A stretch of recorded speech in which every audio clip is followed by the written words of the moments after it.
What's up, everyone, and welcome back to the Biblical Hitman. It's your host, Stephen. I'm here, baby. We're here. I got, again, Austin Wade Picard back in the house, folks. Part 2.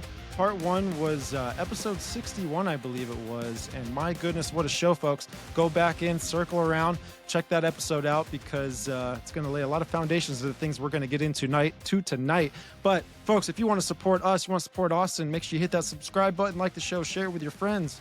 Check us out on audio platforms as well, Spreaker, Apple Podcasts, and Spotify. Everything will do.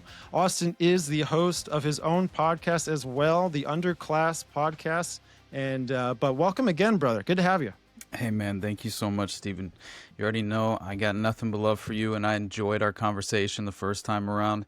It just felt like we hit it off instantly. Oh, yeah. You know? Yeah. Oh, dude. And, I mean, you came with, a full ammunition. You had rounds of ammunition. I mean, that it was almost like, oh my gosh, full on chaos. But dude, I mean, you brought it, man. It was awesome. I learned a lot too in that episode, and so didn't my audience as well. Because, brother, there was a lot of great feedback from that episode. Awesome. A lot of people checked you out.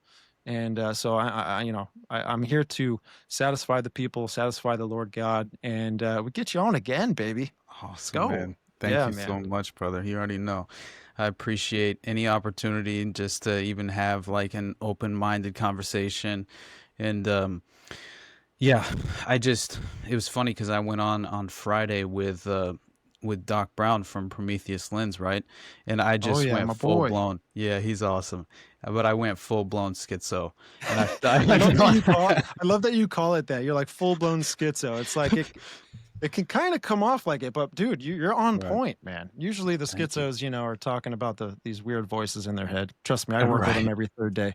But brother, for the audience, man, the ones that aren't familiar with your work, they want to show you some support. Where can they find your outlets and your content and all that? Awesome, man. So the best place to find me is the Underclass Podcast. It's kind of my, obviously the original product or just project that I started as far as my podcast is concerned.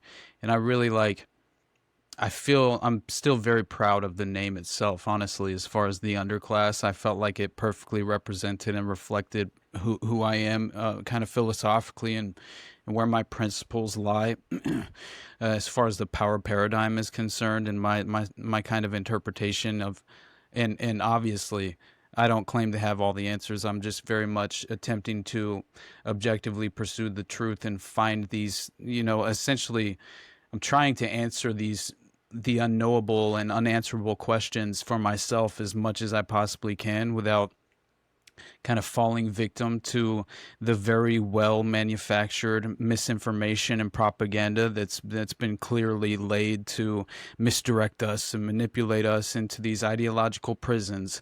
They seem to just sort of corral us into this, place psychologically where we're unable to sort of address reality in any real true terms, Yes, I mean, speaking of propaganda, we had on Brad Binkley, dude. That guy kind of laid it out too with that. He actually got me, he made me go buy books, which you also made me go get some books as well, dude.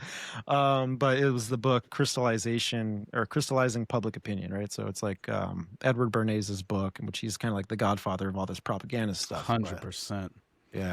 Yeah, Edward Bernays, my God. I think it was, I'm trying to remember which episode it was that I quoted Edward Bernays at the beginning, but it was essentially just, once again, you're realizing how controlled we have been through the utilization of propaganda in such a sophisticated level, for generations, right? But I think it's very interesting as well because obviously you have to remember, I think it was William Colby, right? Who essentially he just basically claimed that the Central Intelligence Agency owns everyone of any significance in the major media, right? And that in itself was just a direct implication of the level of control that the intelligence apparatus has had over the mainstream media for, again, this has been long-standing. And I think it's understanding how far it goes back into print, if you think about William Randolph Hearst, right, and how much he was vital in the sort of outlaw of hemp, right, and sort of conflating it to Mexican rapists coming over under the influence of a Mexican weed known as marijuana, and they were raping white women under the influence of this weed, and so therefore it needed to be outlawed. But in reality, William Randolph Hearst had a major profit incentive for outlawing hemp because he was clearly involved in the paper press industry. And so it's just so fascinating when you realize, that there's always an additional layer. And if you remember, like, there's a quote of William Randolph Hearst leading up to World War One, or post World War One, I think is when the quote takes place. But he essentially, no, it was leading up, because basically it was fascinating to me whenever I did cover it. And essentially he says, basically he just says that, so he sends down a reporter to South America, I believe it was in Panama, can't remember at this time. But either way, he sends someone down. Is when they sunk the Maine, right? The USS Maine. It's very interesting because there was like these propaganda phrases that they were utilizing and exercising. It was like in order to get involved in the Spanish-American War, right? That's basically what was happening at this time. And essentially, he was providing the publicity and the media a spotlight to manufacture consent for America's involvement in the Spanish-American War, right? And this is just very interesting because essentially he was, it was like, I forget what the phrase was now, but it was something to do with, protect the Maine down with Spain or something like that. It was one of those ridiculous propagandistic terms that are just, they rhyme perfectly, and it's easy to kind of like bake into the subconscious mind of the general public.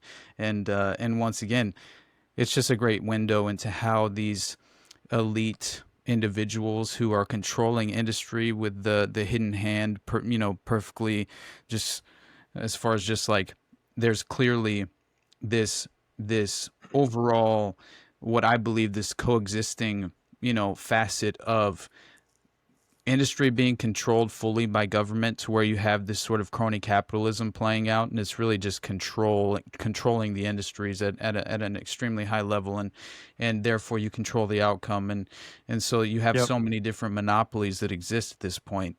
It's just, they've kind of been rebranded in the minds of the public, and you have these modern versions.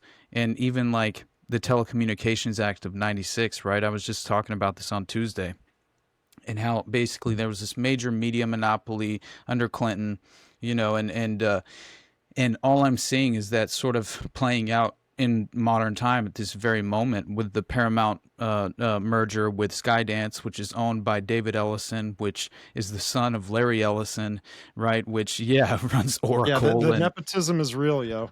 Exactly. You know what I'm it's saying, fascinating, bro? man. Yeah. It is. It's crazy. I mean, that's how things are kind of kept in secret, maybe, or just kind of kept under their control. You know what I mean? Absolutely. It's like keeping things loyal to the bloodline. That's why these bloodlines like to marry into other bloodlines. That's just how it 100%. works, man. Dude, yeah. We talked about that a little bit, about how there was a sort of dynastic familial factor involved in the pet networks that have existed over time. And I think that even reaches as far back as like, well, I think far beyond, beyond World War II, but I used it as an example because they had Nazi breeding experiments essentially, right? Staged to where they were, it's another way to kind of like, in a way, disassociate the individuals who were having the children. I'm not saying that each and every individual was a complete sociopath who could somehow, separate themselves from the birth of a child that would then be utilized in these sadistic experimentations, and things of that nature. And that was just going to be their life. They're essentially this, it's an example of like creating a constant supply of untraceable children. And that was essentially happening in terms of these Nazi breeding experiments. And Kerry Thornley was potentially one of these individuals. He claims he was a member and didn't know his father. His father was a member of the SS, and that basically he said that he was half brother to Lee Harvey Oswald, who was also a product of this Nazi breeding experiment, and that he was raised up in the intelligence apparatus. The reason why he was a teenager being thrust into the Civil Air Patrol with David Ferrie, who's hypnotizing him and sexually abusing him, right? It's like it no, it makes a lot of sense as far as like the trauma-based mind control aspect of implementing. If you want to create a Manchurian candidate, dissociative identity disorder or multiple personality disorder has always been a crucial, vital technique in fracturing the neurological pathways of the brain. They're essentially disrupted in the fight or flight. You're compartmentalizing your abuse, and so it's a way to kind of like. It's very sad to actually read about these victims, right, and what they experience. But a great example is my wife and I. We watched a movie the other night, and I knew what I was effectively getting myself into, and it was a huge mistake, which is typically what happens, honestly. But yeah, I mean, I think I used 8mm as an example the last time, right? The Nicolas Cage movie that came out in 1999. And he's like a private investigator, right? And he gets hired by this old money elite family, this widow who just lost her husband, who was like the patriarch, and she believed, like, essentially thought the world of him. And then after he dies, she finds this undeveloped 8mm film strip in his private safe, and she essentially calls this private investigator with her attorney nearby, and has Nicolas Cage, who is the private investigator, show up and screen this film strip after he takes the case and agrees to be a part of it. And so he goes into the next room and he screens this film, 8mm film strip, and he's watching this girl essentially be bound and sexually abused, and then even worse, violently tortured. And then it escalates and it turns into a snuff film, right? And he essentially recoils physically while he's watching this, and then subsequently tries to convince himself it wasn't real, right? But that he would still take the case, and he would confirm for her if it were real or not, and who was involved and who was, affected. And then the film plays out and the plot line plays out, and you're thrust into this just clandestine, well-established, sophisticated underground that, their ultimate goals are the most sinister. Then it's hard to even conceive of. Like, the conceptual outcome of it is like it changes you. You know what I mean? And it's something that. Yeah, me personally, I just I put it in the context when I did the Atlanta child murders episode. I called it an underground network or sinister enterprise, blending together covert intelligence operations, organized crime, drug trafficking, arms smuggling, pedophilia, sexual blackmail, and even ritualized murder used in the systematic production of snuff films. And I believe personally that the problem of ritual abuse and mind control has not gone away whatsoever. And it's essentially metastasized, right? And the way I put it in the terms of was it's spread like a disease while fundamentally reshaping the moral framework of modern society. And I feel like the current permanent establishment that have really constructed this modern society, that this inverted moral landscape that we are all have been forced to and conditioned to sort of embrace, whether we like it or not, whether we're opposed to it or not. We're in the middle of it. We're in the midst of it, surrounded by these, just upside down ethical principles, like intended to embrace them as the newfound, systematic moral framework to right for modern society, as if we've learned something, and in reality, I think we're regressing as a society in more ways than one. Oh, and yeah. You ever see that movie Idiocracy? Oh, God. Oh, Yes. dude, we're heading that way. And I really think that the trauma, right? That whole trauma, that strategy of using trauma, that trauma-based system to really kind of fracture people's minds, to demoralize them, destabilize them, then normalize what you have come in, as far as like with that Hegelian dialect, right? Like that solution, that ultimate goal that you want the people to be corralled into at the end of the day. And I always use like an example. And it's funny, I'd even talked to my parents about this earlier today because we were talking about taxes. Federal income tax. And I was like, well, when that kind of got started, right? Well, it was going through the World War II times, right? Where there was a lot of propaganda to build up the public opinion to have them, be influenced that, oh man, if we start this federal income tax, we're going to win the war. The And people are like, wartime we're going to tax. win the war. Right. They They're like, called it the yeah, wartime tax. the It was wartime. supposed to be temporary, right? Yeah, exactly. It's supposed to be temporary, and then, but and I told my parents, it's like anytime government does something, understand that it's permanent. But Exactly. they're gonna come off exactly how like and this happened to me in my workspace, at the fire department. And this happened to me like 5 years ago. I walked into the chief's office. He called me in. He goes, "Hey, what's up, Dematis? Listen, I'm gonna need you to go to C shift Station 2 for only 2 weeks." And I was like, okay, yeah, only 2 weeks. I was there for 3 years, right? After that. And I would hear other guys in the department, younger guys, getting the same saying, "Hey, you're only going there for 2 weeks." And they were like, "Oh yeah, hey, I'm only going there for 2 weeks, And I was like, "No, you're not. You're actually going there permanently. I fell for it 4 years ago or whatever. Trust me, this is how it works."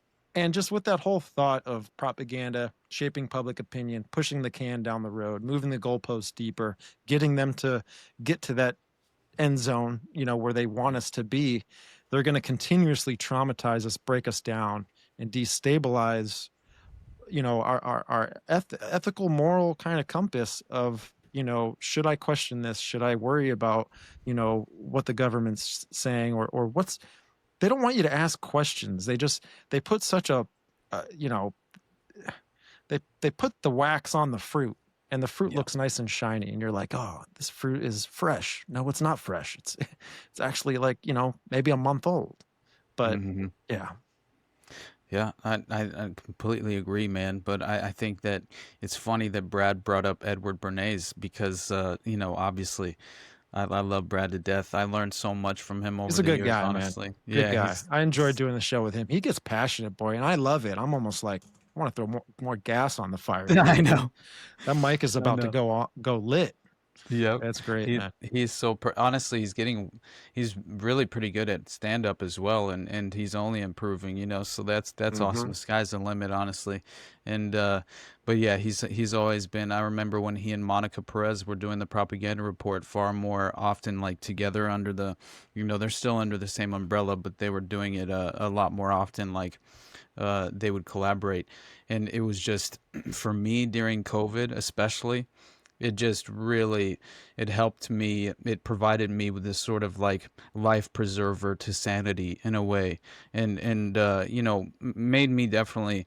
Obviously, I was attempting to educate myself as much as possible throughout that time. Listening to various individuals, even like a Catherine Austin Fitz type, and people of that nature. A lot of Del Bigtree, right? Like as far as just the individuals he would have on, his show and the high wire, right? And just I didn't always agree, but it felt like the intentions were in the right place, and you would have at the very least, it seemed like you could learn from these various mediums. And even an RFK Jr., who I believe to be sexually compromised by the Epstein network. And I think that I think so too, man, because he's he's real shady, and this is the facade that these superheroes kind of put on, right?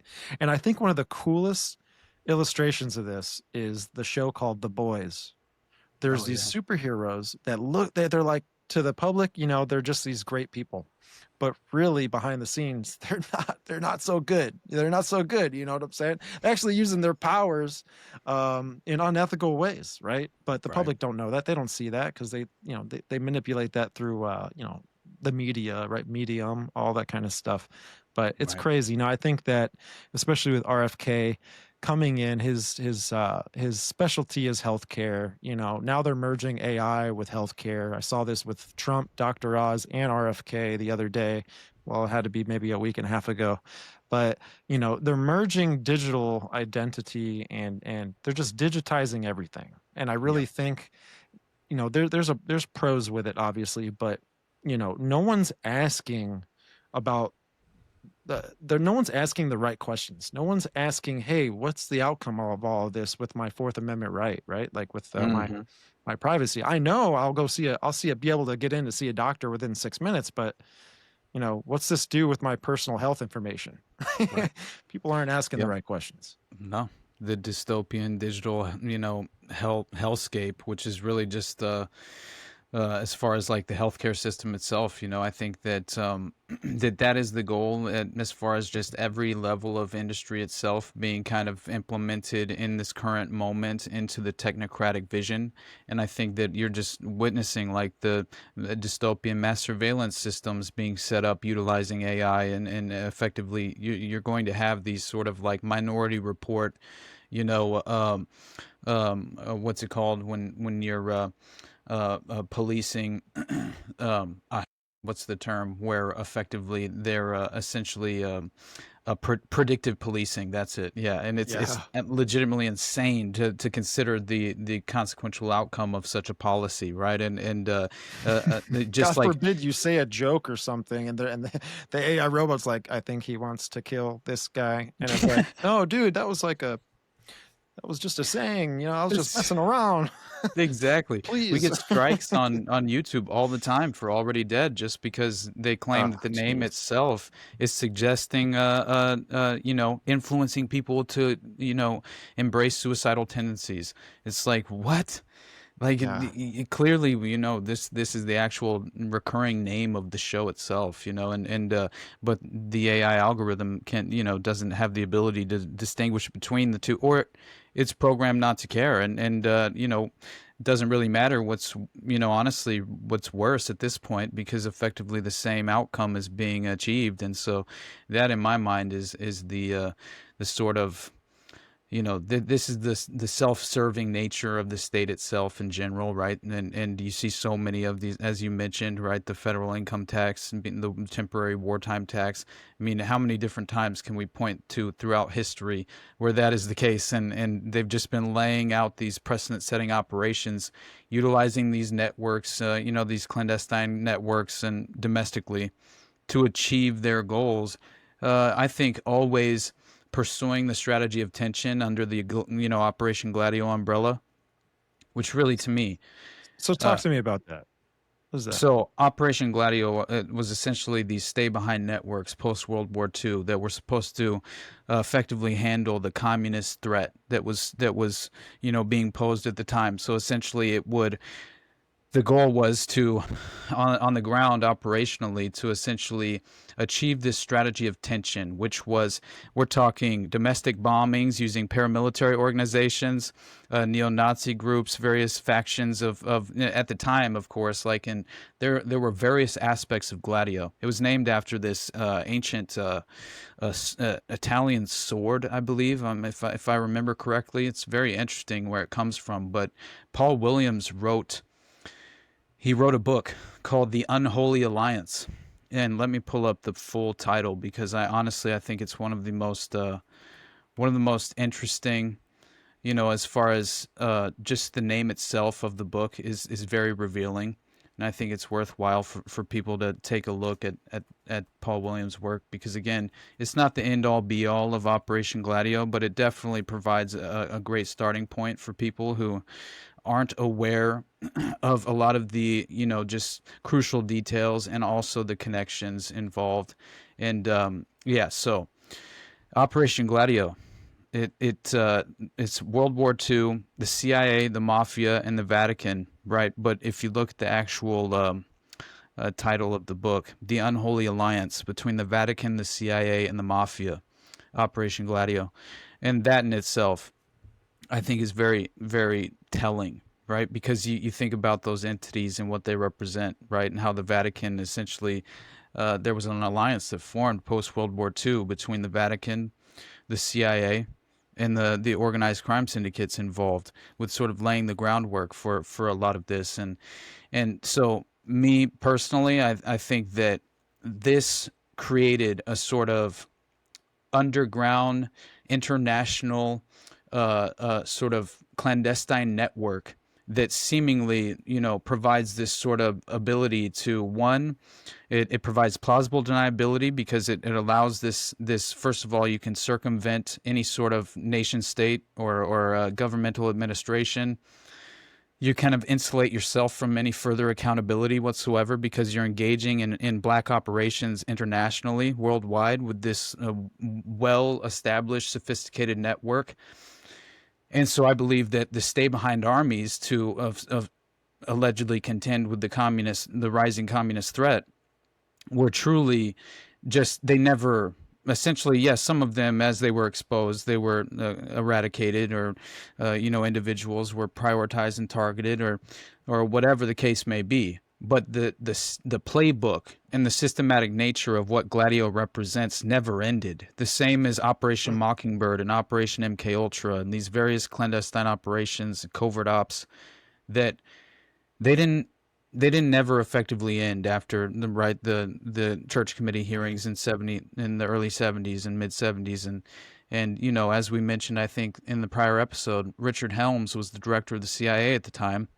He ordered the destruction of thousands of MKUltra files at that time. So if you consider the impact and the effect of, first of all, the information that already has been publicly available since that time has already been incredibly damning, if you consider that. And also contend with the fact that obviously you would imagine they would have prioritized the far more, compromising documents as being just the priority documents to destroy. And so I think that it's almost like a Library of Alexandria moment of no return, where we will never understand, we'll never know what we don't know. And essentially, yeah, they covered their tracks. And I think understanding with so many different people who are affiliated with the intelligence apparatus and how they function and what they truly believe happened is that during this time, they effectively started to create out of whole cloth occult organizations, satanic groups, various organizations in the private sector for plausible deniability to run these covert operations, insulated from any sort of government oversight. And I think that's a major conflict, and just in terms of the free will of the domestic population of the U.S., let alone the manipulative aspect of what social engineering and the legitimate level of mind control and techniques that they are utilizing on a daily basis, and now they're implementing it upon the mass public. And I think that has been a long-standing agenda as well. It's nothing new. Right. I almost think there's man, people might think I'm crazy when I say this, but I'm crazy. So it's okay.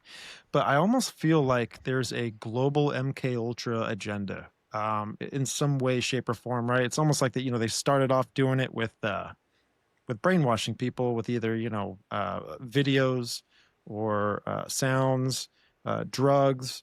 Then they got the occult into it. Then they got this weird kind of witchcraft thing going on into it. And then now, do you think it's possible that, well, what I think it's possible that they're coming up with some form of technology where it'll somehow be a part of human biology at some point, and there's no way around it, because in order to function in society, you've got to probably, accept this thing, right?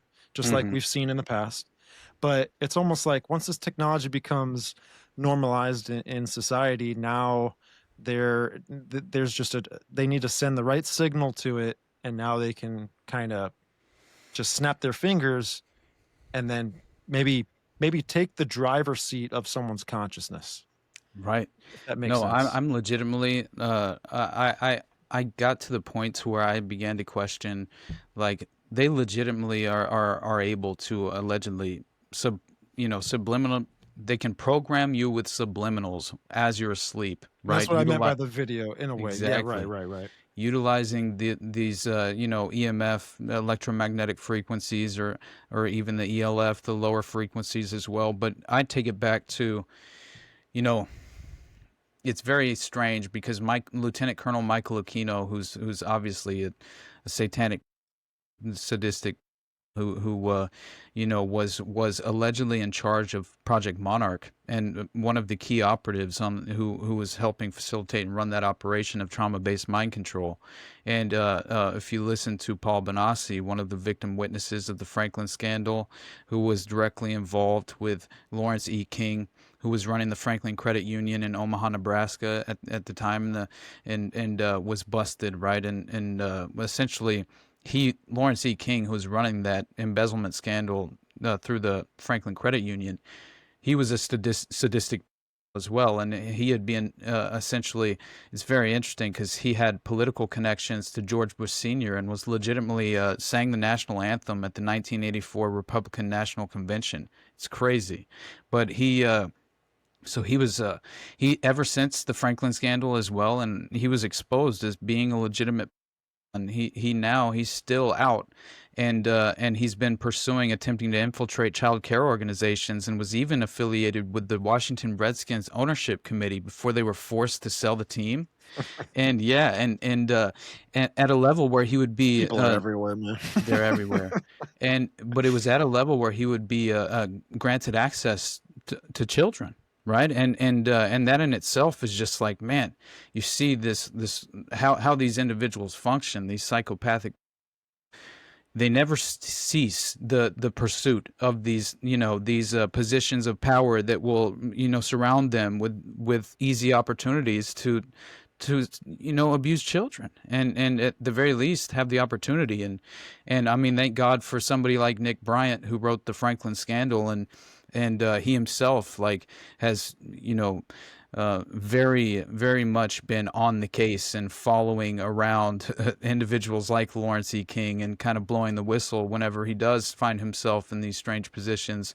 And thank God for people like that, because I'll tell you, man, there's a part of his book, right, that was stuck with me forever. And whenever we actually interviewed him and he came on Already Dead, it was one of the greatest moments of my life, honestly. Like it was very inspirational for me personally, because I learned so much from him over the years, and so for me it was something that just like when I had the opportunity to kind of pick his brain, I feel like he's one of the individuals out there who are at the very least concerning themselves with the plight of the most vulnerable among us, who have no protectors. And clearly, you think of these child care organizations, these orphanages, they have there's no layer of defense, like these children are like priority targets,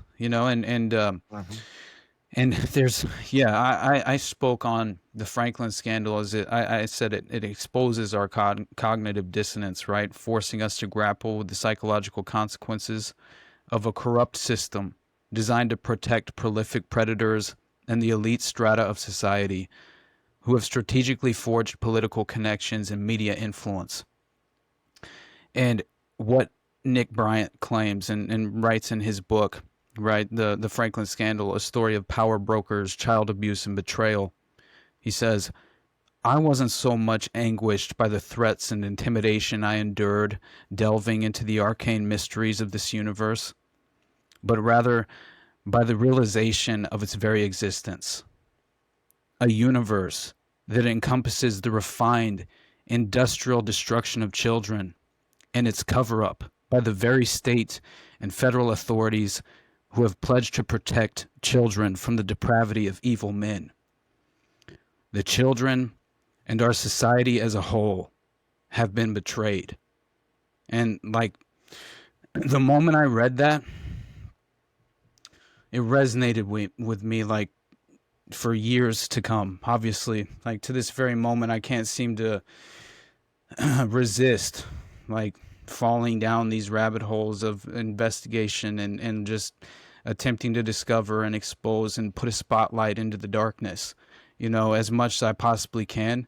and attempt to bridge the gap where people view this as conspiratorial, it's far more credible than you would ever want to imagine. And once you find that out for yourself, the vulnerability, the veil of vulnerability falls to the wayside, and you no longer have any sort of just ability to justify this sort of choice of I would rather not know.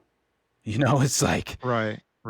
I mean, it's crazy, right? The CIA kind of came up with that term, conspiracy theorist, right? And it's really the term now. If you talk about something that is true, right, and you're like, hey, there's a conspiracy behind this, right? They hear the word now, just conspiracy, and they just immediately discredit everything that you're talking about. They don't even pay attention, and they look at you in this image that propaganda has kind of formed in some sort of way to where you're like a clown. Exactly. Right. And when you have people saying things like this, like you quoted, and there's so many other things, right? I mean, even JFK, right, was 3 or 4 or 5 months before he got assassinated, he was talking about secret societies, and especially these elite groups in these high places that are in the shadows, that are kind of manipulating and controlling things with unlimited power in some sort of way. It's a real thing, but man, I think it's a bad spot to be a conspiracy theorist in our day, but I think we're making a comeback, right? It's almost like, old shoes or old clothing style that kind of comes back, man. We're bringing it back, baby. Mm-hmm. Oh yeah, absolutely. I've been embracing it personally. I think it's the way forward. Like you have to, these sort of taboos that they attempt to leverage and exploit to as a tool to kind of undermine any sort of credibility that we might possess. Like I think that is the game of the pejorative manufactured to, for that very purpose. And I always point back to, I remember it was during my JFK episodes that I did it was very early on, and I did a part 1 and 2, and essentially I covered that 1967 FOIA, this crazy FOIA request from 1976 that the New York Times uncovered, right? And basically there's this internal document, and it's published within the CIA in 67. And the title of this document was Countering Criticism of the Warren Report. And it provided clear concerns as well as recommended actions in order to discredit the critics of the official report's findings in regard to the Kennedy assassination. And so in this memo is when the term itself was created. And they resort to using the term conspiracy theories as a pejorative, right? And this was created to undermine and dismiss any criticism of the official narrative, including, quote, conspiracy theories have frequently thrown suspicion on our organization, the CIA internal document says. For example, by falsely alleging that Lee Harvey Oswald worked for us. We do not recommend that discussion of the assassination question be initiated where it is not already taking place. Jeez. This was spread not only internally, it was given to members of the media who were obviously involved in Operation Mockingbird, whether they were primary assets that were being utilized as tools by the agency, or whether they were actual on-the-ground operatives who have infiltrated the media publications themselves. They were being given these set of instructions. And it says, we do not recommend, the discussion being of the assassination question being initiated where it not already has been taking place. Where discussion is active, however, addressees are requested, A, to discuss the publicity problem with liaison and friendly elite contacts, especially politicians and editors. Urge them to use their influence. B, to employ propaganda assets, book reviews, and feature articles are particularly appropriate for this purpose. This is the internal memo that obviously provides us with the smoking gun, unequivocally proving that the CIA purposely popularized the term conspiracy theorist in order to facilitate a cover-up in the JFK assassination and deceptively discredit anyone who questioned the official line as a communist sympathizer who might as well be Lee Harvey Oswald. Oh, jeez. Golly, Isn't that that's amazing? crazy. I know, dude. Golly, if I was to live back in those days, I'd be a commie. I'd be 100%. a That's my, yeah, I that's mean, it. probably. As far as it's just kind of hilarious once you realize, especially you watch the Yuri Bezmenov Four Stages of Ideological Subversion, and you Version, yeah. realize Active that, measures, right? Yeah. yeah, cultural Marxism, in so many ways. And by the way, that brings us back to Edward Bernays, because when I covered the cultural Marxism episode that I did, I began with this. As far as Edward Bernays being the nephew of Sigmund Freud, obviously, which people need to understand. Sigmund Freud, dude, he's running around in Vienna in the early 1900s with Adolf Hitler and Yep. Trotsky, and they're going to the same clubs and allegedly attending the Tavistock Institute at the time, where they were being hypnotized. And there was a psychiatrist who hypnotized Adolf Hitler, and apparently he heard a voice. He heard a voice that he had answered to, called Providence, and it's one of the most crazy stories, because it turns out that this psychiatrist's practice was raided, and he was then killed as soon as the Germans entered back into the area. It's so crazy how it all turned out, because essentially isn't all the records, his psychiatry records, were all destroyed. But allegedly, he, after this I believe it was a mustard gas attack that Hitler had experienced during World War One, and so he effectively post World War One, he's in Vienna, and apparently there's a lot of different claims saying that he was also a mind controlled male prostitute at the time, and that even Oh, jeez. oh, it's crazy.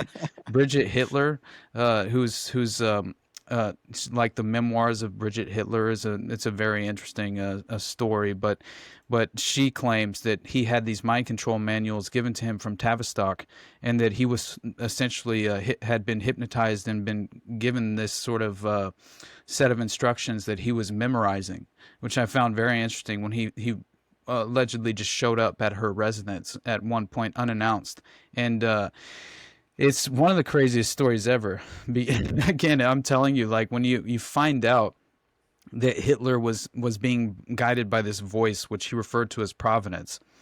This is by his own account. And he says, "Unless I have the incorruptible condition, I do nothing. Not even if the whole party try to drive me to action, I will not act. I will wait, no matter what happens. But if the voice speaks, then I know the time has come to act." And this is just one of the other, So moments. what do you think the voice is? Now, it could be a number of things. I think there could be a spiritual connotation to monarch and the dissociative nature of multiple personality disorder. But also, I think if you're creating some sort of Manchurian asset that you would hope to just put into the proper place, obviously utilize pharmaceuticals to inevitably create this sort of, he already sort of had this skill set, very much, that what the Tool Society was, it appealed to them, and they believed that they could sort of thrust him into position, and he would become the Aryan Jesus, the Aryan Christ, is the figure that they were hoping to it wasn't quite the Ubermensch, but it was to lead to that sort of outcome, right? And reestablish the Germanic people to their glory. And it is Right. very, very interesting how I think it was a massive exploitation as well, but Yeah, dude, I don't picture know. this. This is a kind of a conclusion I just got. What's But that? so you see what happened with Hitler, right? There was trauma that took place, right? They lost World War One. They went bankrupt. There was a lot of terrible things that happened to the country, right? And then there was Right. this rebuilding process. Hitler was coming up as this person who was speaking great things, telling everyone what they wanted to hear.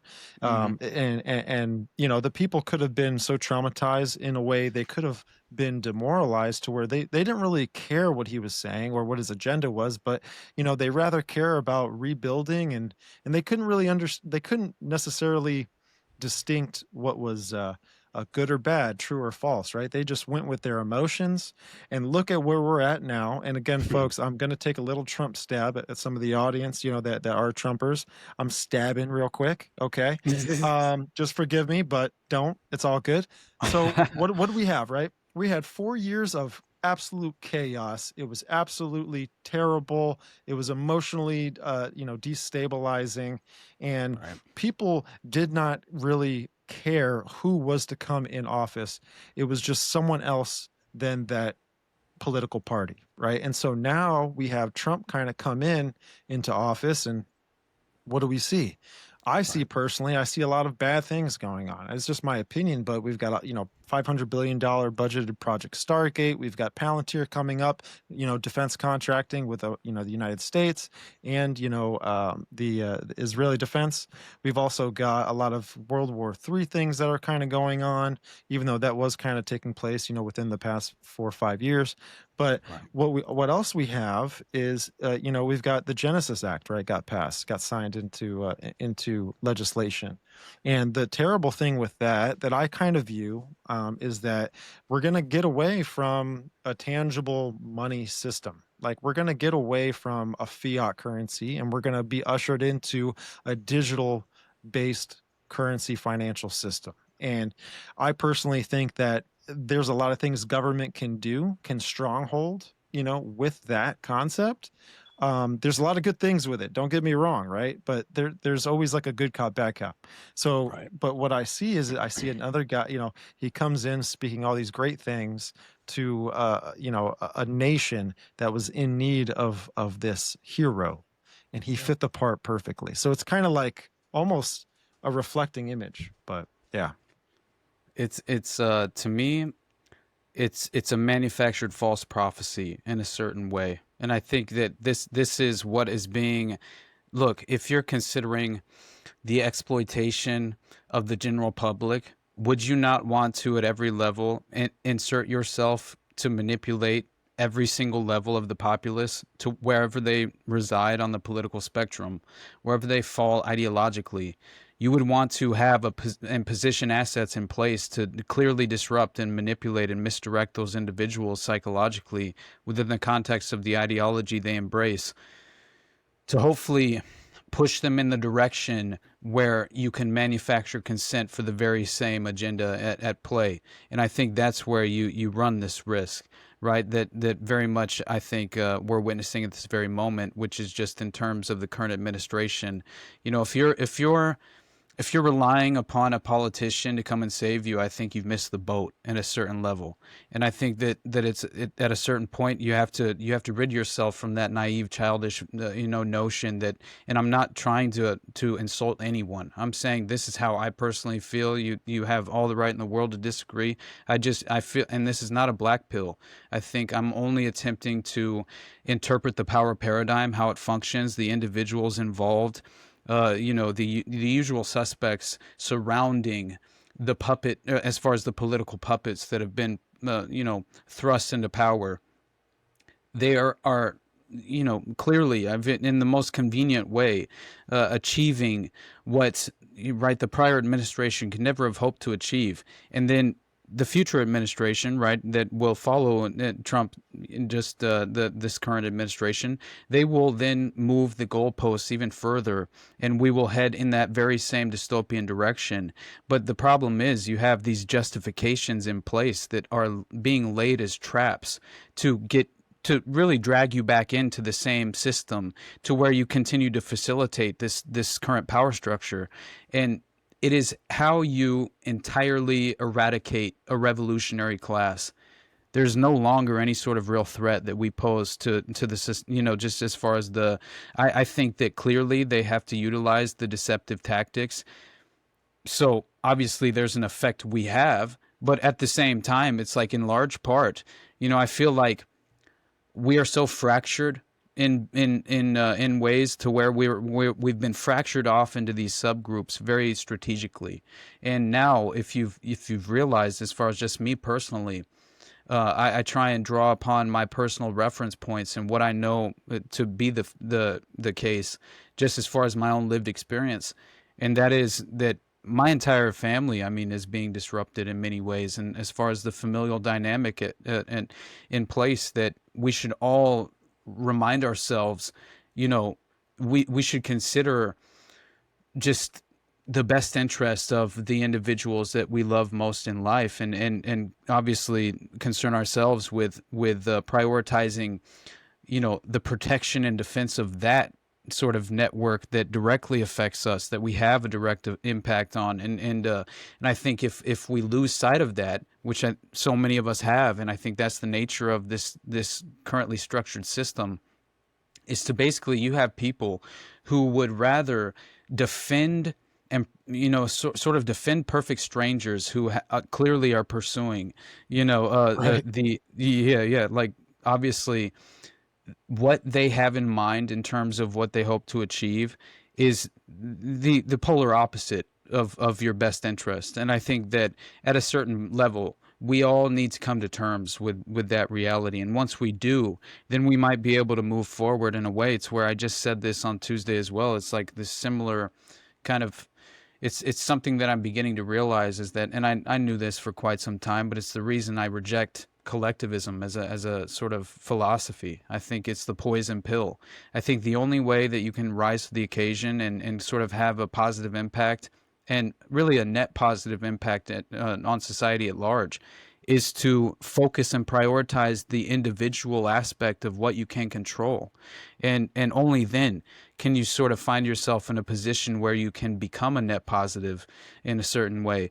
But that is it. I think, like, personally, I'm just under the impression that so much of what we've been, you know, conditioned to embrace and believe is clearly just like, it's a sophisticated measure in place to obviously corral us back into that permanent system. And that in itself is why I try and reject at every level, you know, so much of the propaganda and disinformation that I'm witnessing just throughout this media cycle. And it's never ending, right? And the demoralization campaign is, I mean, just, it's in effect. And honestly, psychological warfare, it's like, what have we sort of coined this current environment? It's like psyop season, right?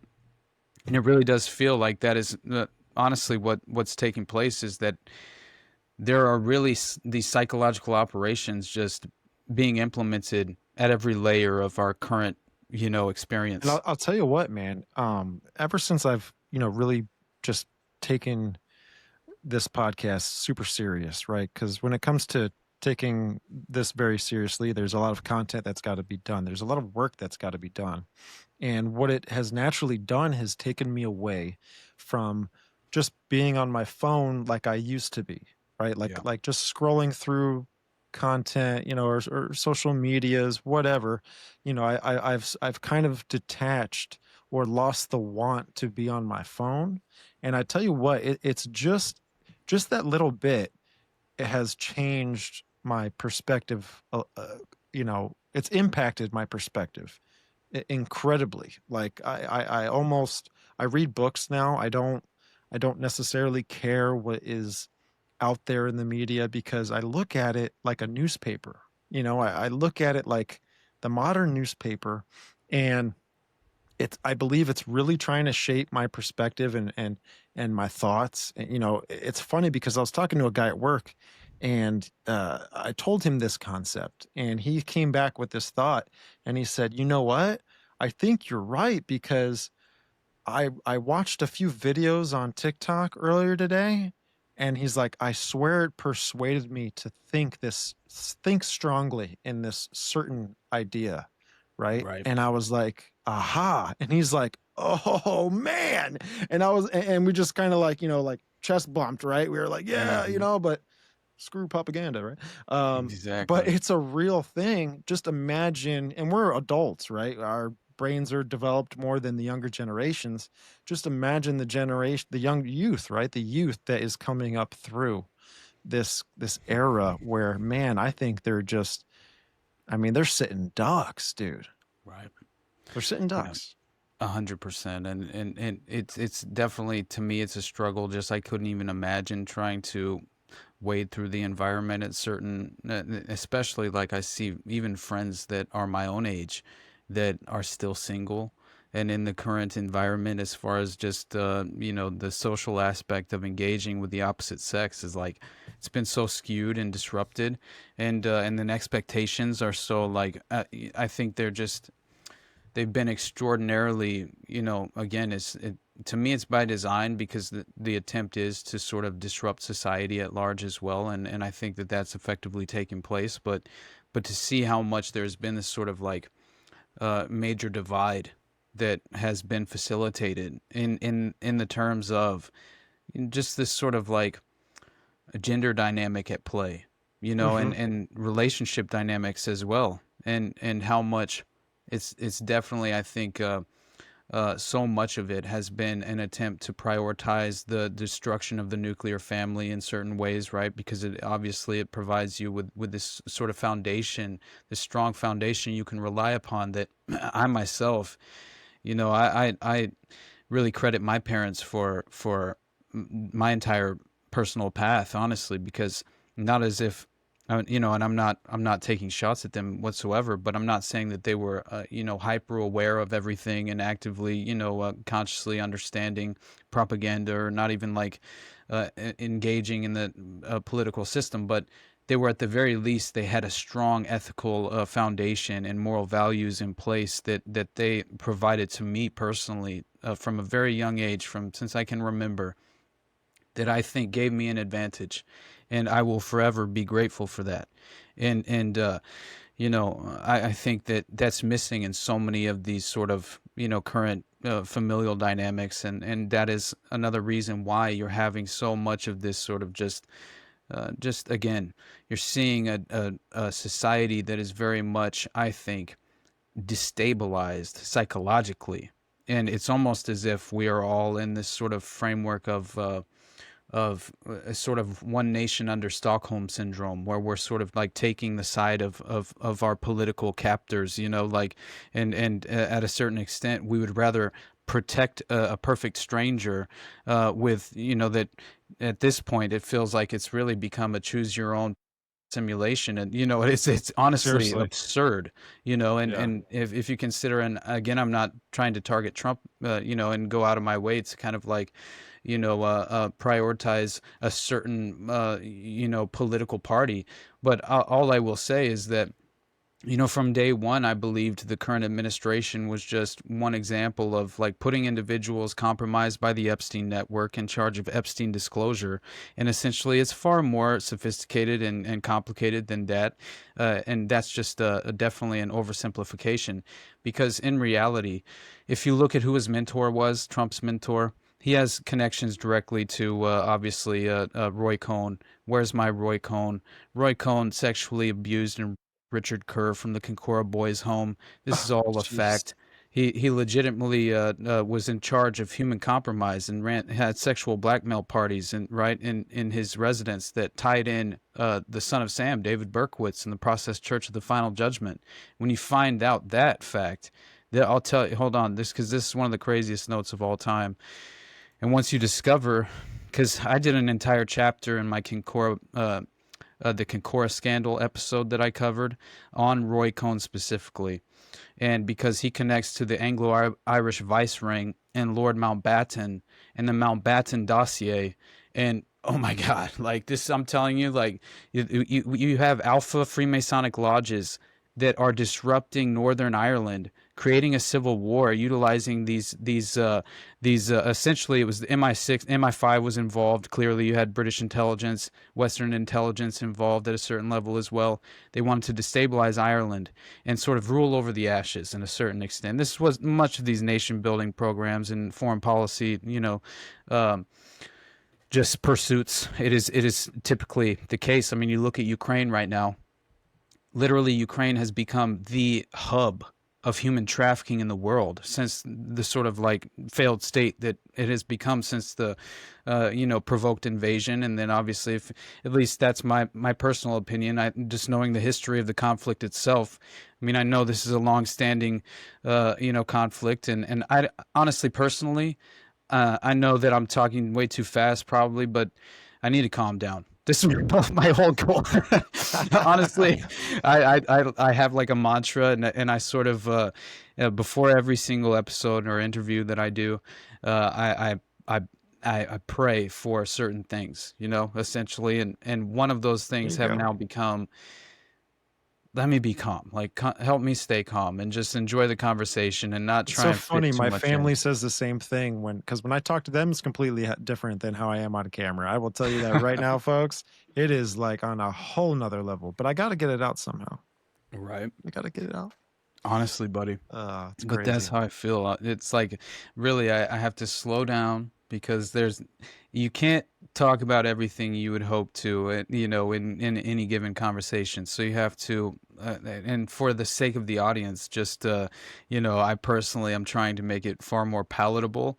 But at the same time, I'm just like, I get off and running it at certain times, and it's a little bit difficult to rein myself in. So I have to remind myself. But anyway, so what was I just discussing before I cut myself off? Do you remember? Oh man. Not that it really matters. No, I think you were getting into like the Epstein stuff, right? You were getting Right. into oh I goodness. Oh, I you're got I good, got buddy. pulled in emotionally. I'm sorry. Hey, man, it's fine. The deep Oh, water, right? I never discussed. I brought up the movie that I'd watched, but I never discussed it because I just brought up 8mm again. Okay. And in reality, so that was just one of the films that I had watched in like the past year or something that had a real impact on me. And I think like the concept of what it introduces to, just through pop culture, the influence itself, introducing the concept to the just average person, I think is very important.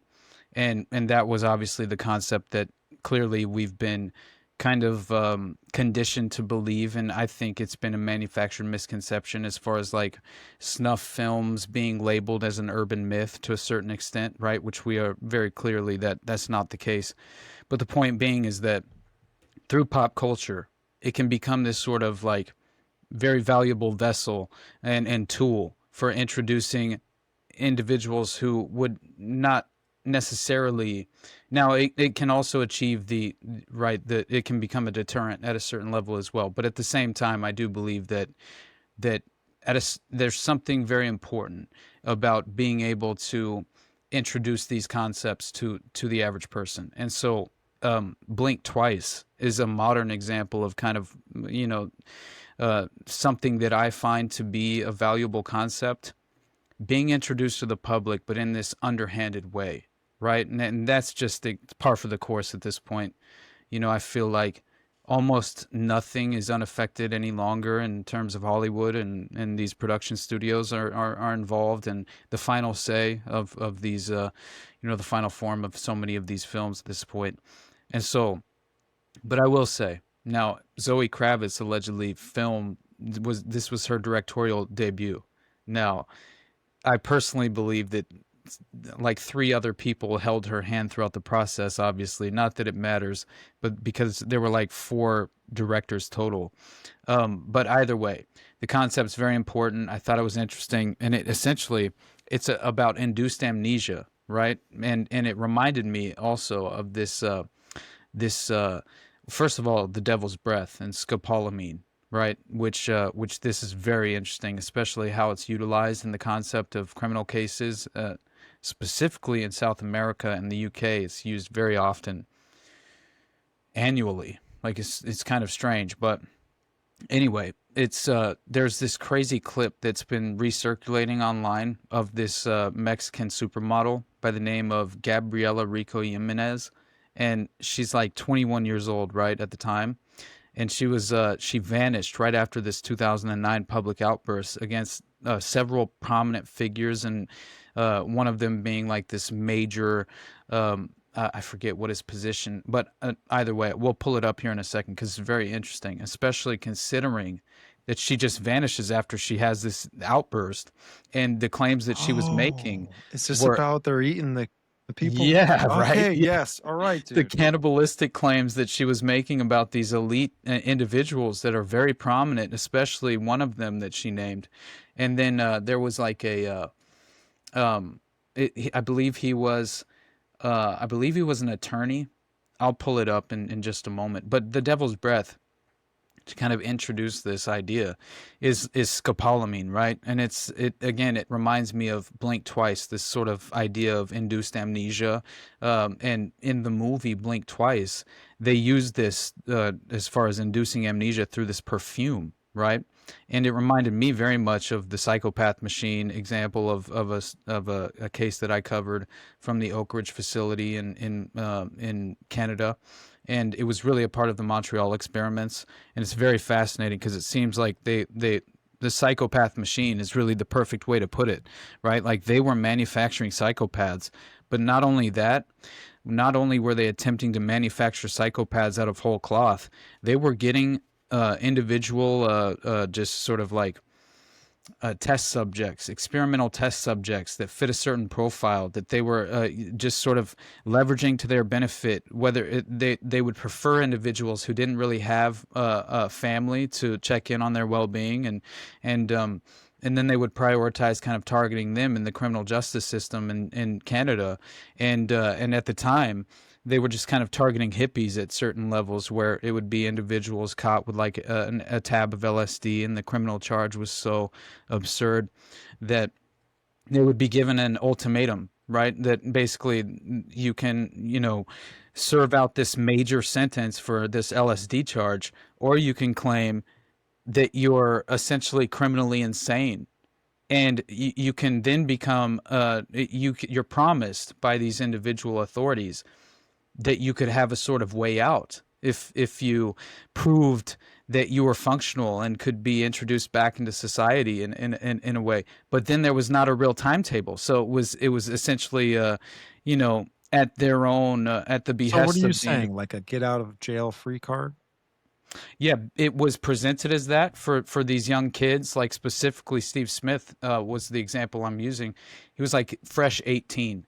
He's just essentially homeless, trying to travel all the way across Canada at the time with a buddy, and it's during the winter, and the winters are extremely harsh, obviously in Canada, especially where he was attempting to travel at the time, and he basically breaks into a car one night because he didn't want to freeze to death.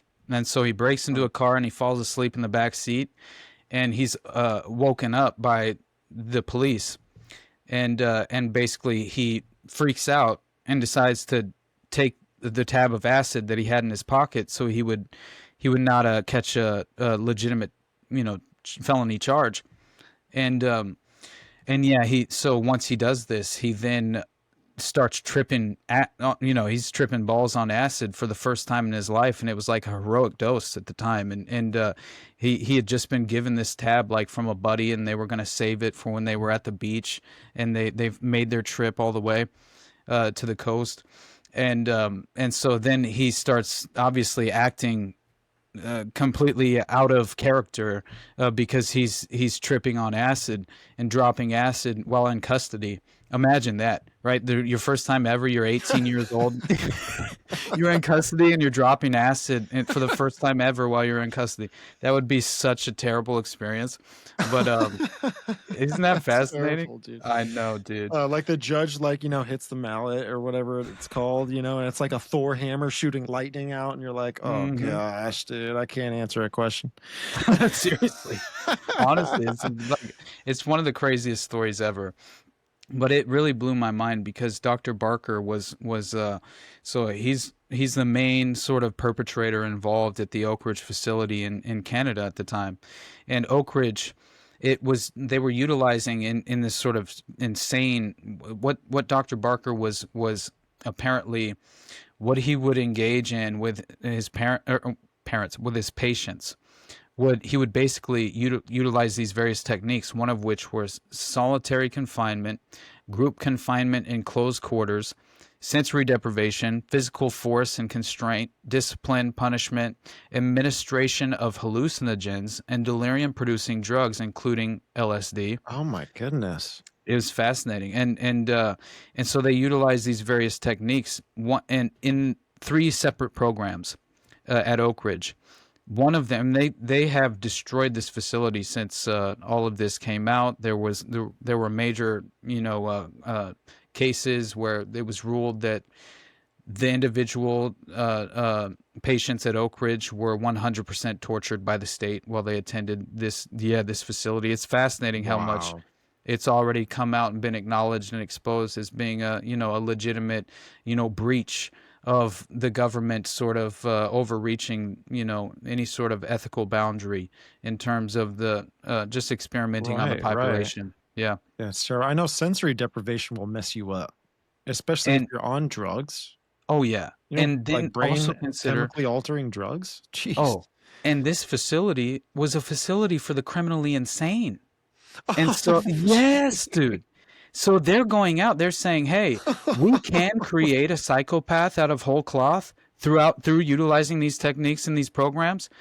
But it's far more effective if we just oh yeah. find psychopaths in the wild, bring them into Oak Ridge, and then perform experiments on them. Oh, dude, the synergistic effect of that is Yeah. just like tenfold, It's the outcome crazy. of what you're looking for. Exactly.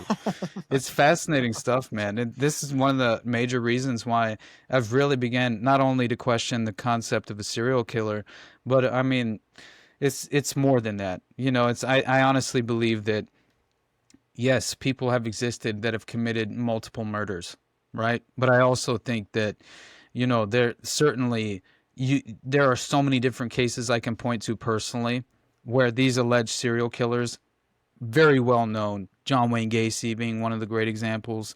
Who else? We have Wayne Williams, Dean Corll, Mark Dutroux. So many of these alleged serial killers, right? And even what's his name? Jeffrey Dahmer, who's like meeting with the Right. Pope at a certain point, and he's like, Oh it's my just, goodness, oh yeah, really? absolutely. So he's Oh, tied into wow.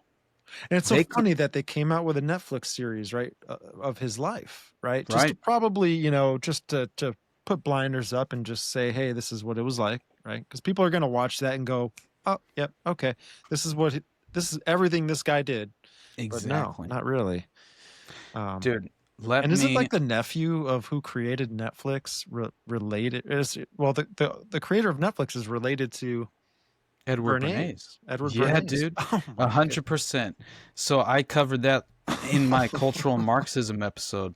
And basically, this guy, Edward Bernays, nephew of Sigmund Freud as well, was considered a pioneer in the field of public relations propaganda, as we know. Father of public relations is what they call him.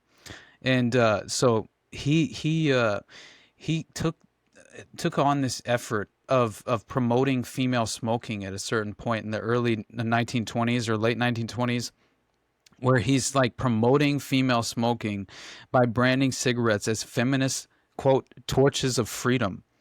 And it I thought it was so great, especially if you think of the freedom fries, right? And during at least the sort of just origin of the terror wars in a certain level, like at the very least sort of the heightened propaganda at the time during the Iraq War II and the lead up to as we're already sort of clearly we had been escalating. We had invaded Iraq and Afghanistan, and then we had like a certain public representative came out. I forget which state he represented, but he later on, I heard him not too long ago, a couple of years ago on the Scott Horton show. I think he honestly died recently.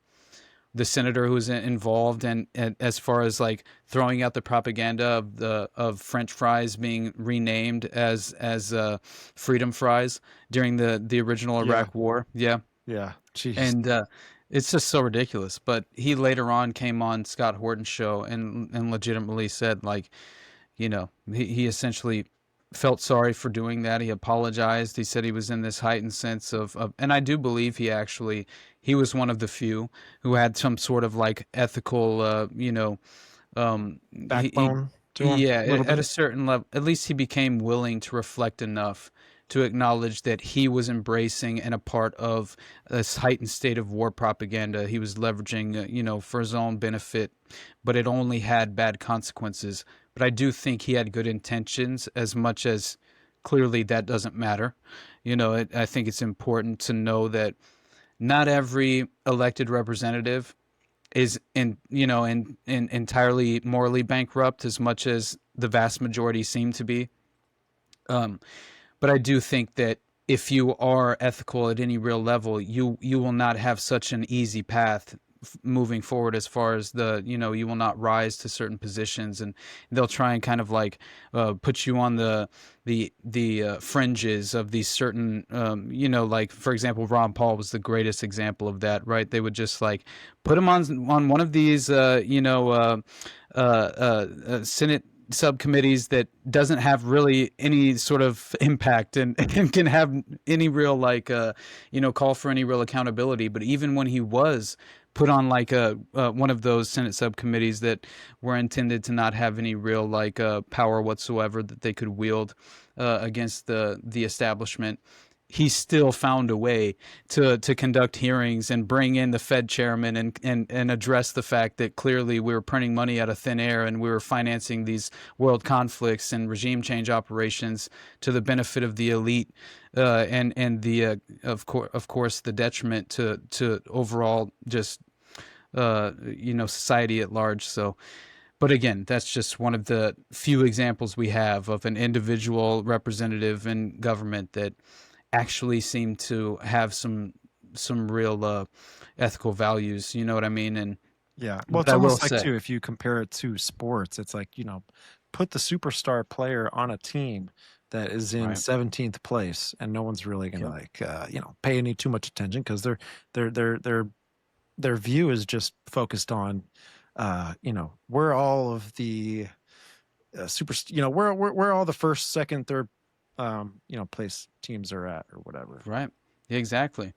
And so relegate them to, a position of no real influence, and therefore out of sight, out of mind. Thank God we can put a lid on the potential problems that he could cause, right? And I think it's really most of all what he represented was the philosophy. I think it was beautiful, and that is what led to the Ron Paul revolution, right? In many ways, was just him introducing individuals to this limited, in terms of the acknowledgement.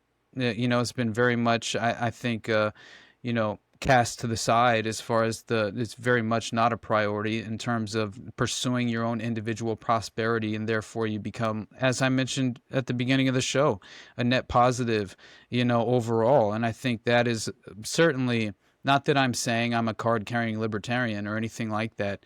I think be very careful about whatever ideology you claim to embrace and uphold and represents you personally, because I have found no real ideological preference in the political spectrum that represents me to a T, reflects my values. No, that is why I feel absolutely disillusioned by the current structured system, and in every way I don't even believe in as far as just the idea of representation in the first place. I'm opposed to that idea, conceptually and philosophically. I would rather not, so at every level, I prefer to opt out, hopefully insulate myself from the consequences of the permanent establishment as much as I possibly can. But yeah, Jeffrey Dahmer, he was allegedly a member of the Hand of Death cult. Now, let me, do you mind if I just fill up my coffee real quick, and then go ahead, we'll brother. continue? Yeah. Okay, I'll be tell you right what, back. we'll take a little break. Awesome. I'll mark it right here. Well, we're back, ladies and gentlemen. I feel like Joe Rogan right there, where we just took a little break. It's nice. It's nice to take a break sometimes. It's good. For sure. Yeah, I get too carried away as it is, so it's good for me to take a short break. It's half the reason I think we do an intermission and have like a video edit during Already Dead, so we can just take a freaking break for a moment. Yep. But give my brain just a moment to collect my thoughts again, because again, as usual, I don't actually address the vast majority of the things I was hoping to discuss whenever I actually show up to do an interview. But it is the way of the world. But for me personally, I try to not get too far off track when I'm trying to actually finish a point and come to a conclusion. But I know I brought up Blink twice, like multiple times, and I do think it's important because it plays into the scopolamine, and I'll get back to the Hand of Death cult, because I do think it all kind of plays together. Just, there are so many just sort of sinister techniques that are they seem to just be very well represented in many of these different scandalous criminal cases that obviously seem to share so much of this similar pattern recognition in terms of how the network is facilitated and functions.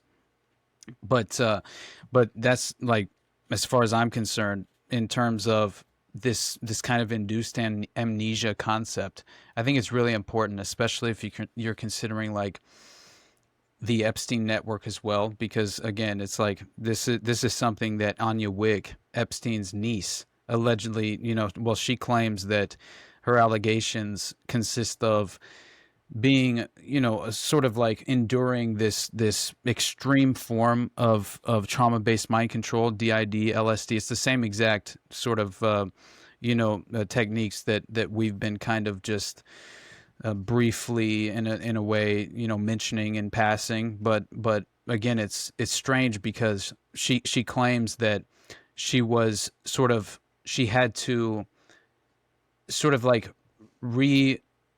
again, it's like through psychiatry, it seems as if, like, if you look at a Kathy O'Brien is a great example of this. She claims to have been a monarch mind control victim of trauma-based, sort of DID, this induced amnesia technique.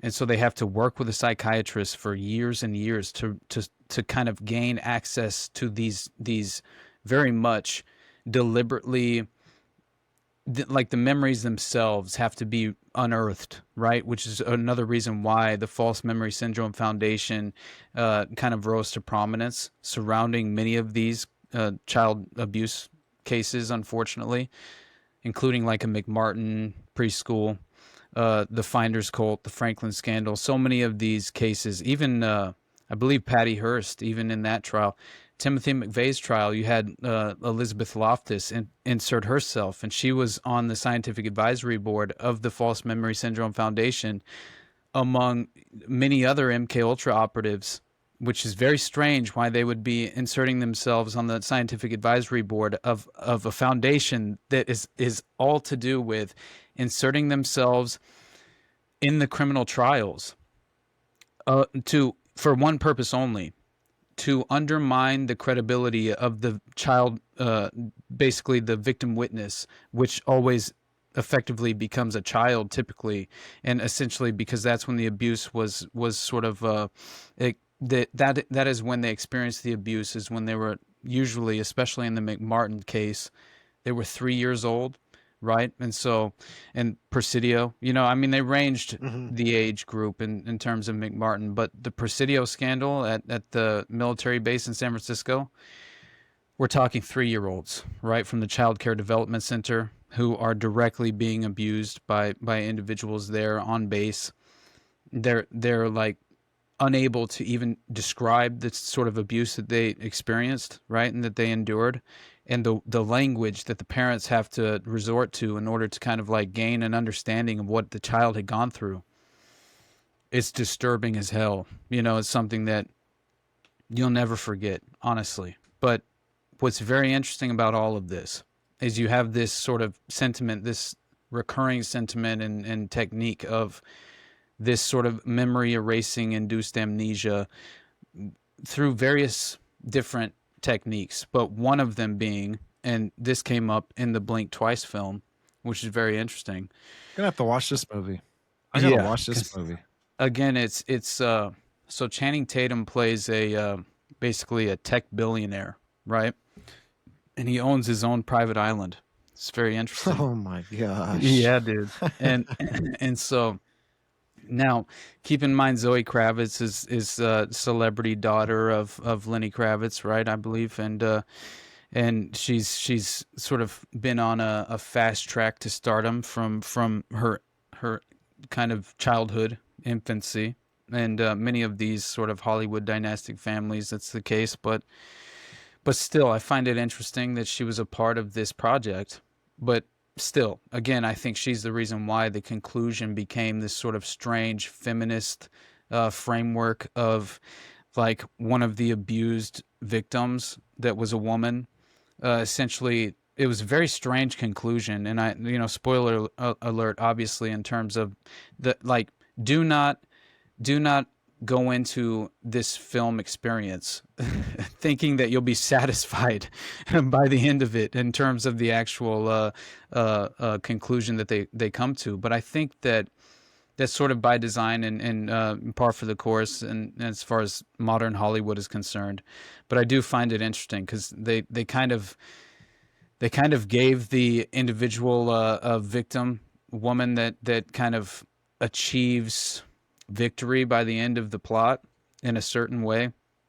She begins to kind of utilize the same technique that of inducing amnesia that the perpetrator had utilized on her, but for her own selfish reasons. And she's of course sort of being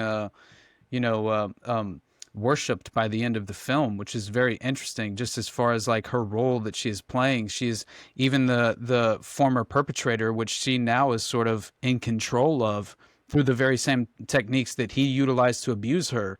She's now, I guess, putting it to better use in a way, but it's still a very strange conclusion to come to. Either way, that's not really the point.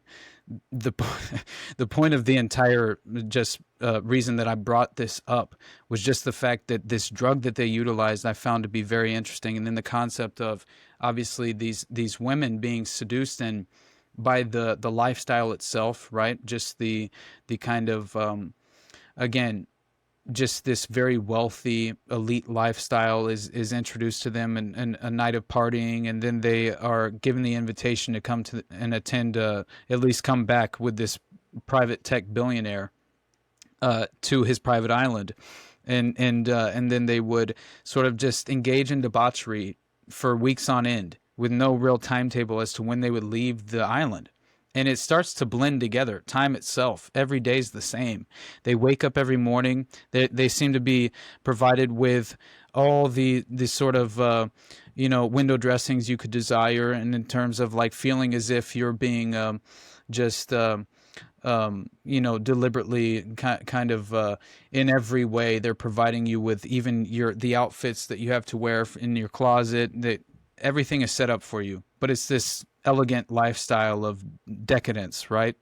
And it's very strange because the main character is this female, this black girl who was basically like a waitress at this event center. And they had an event where this tech billionaire had all these individuals there. The colors are symbolic in themselves as well throughout the entire film. But that's how she was introduced to Channing Tatum's character, this tech billionaire. So her and this friend proceed to go, accept the invitation, go to the private island. And once they reach the private island, there are these workers, like just this sort of the natives are kind of being employed by the as staff, right? And it seems as if they're prioritizing slaughtering these snakes and also picking these strange, unique flowers native to this island specifically. And they almost look like purple lilies of some kind. And so they're being harvested as well as these snakes being slaughtered. And they're claiming, in passing, invasive species, don't worry, pay no mind.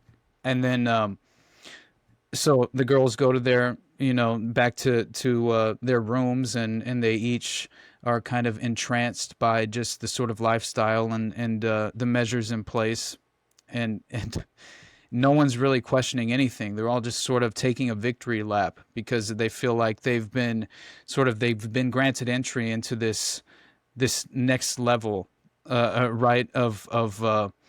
It's very strange, but still, they then proceed to, as I said, live through almost the same exact day, over and over on repeat.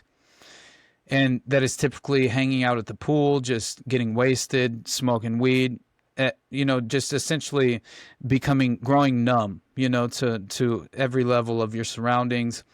But then also they're very just, there's no real concern, there's no defense mechanism in place. They're kind of, they feel like they're at ease in a way. And I think that's all being, seductively achieved.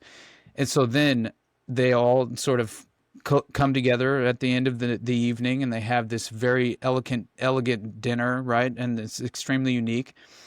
And then they proceed to engage in this sort of strange ritual where they all take this MDMA LSD formula in this sort of like teardrop, vial, and then they start just having this sort of strange, collective experience in debauchery, and then you see glimpses of it, and it continues to.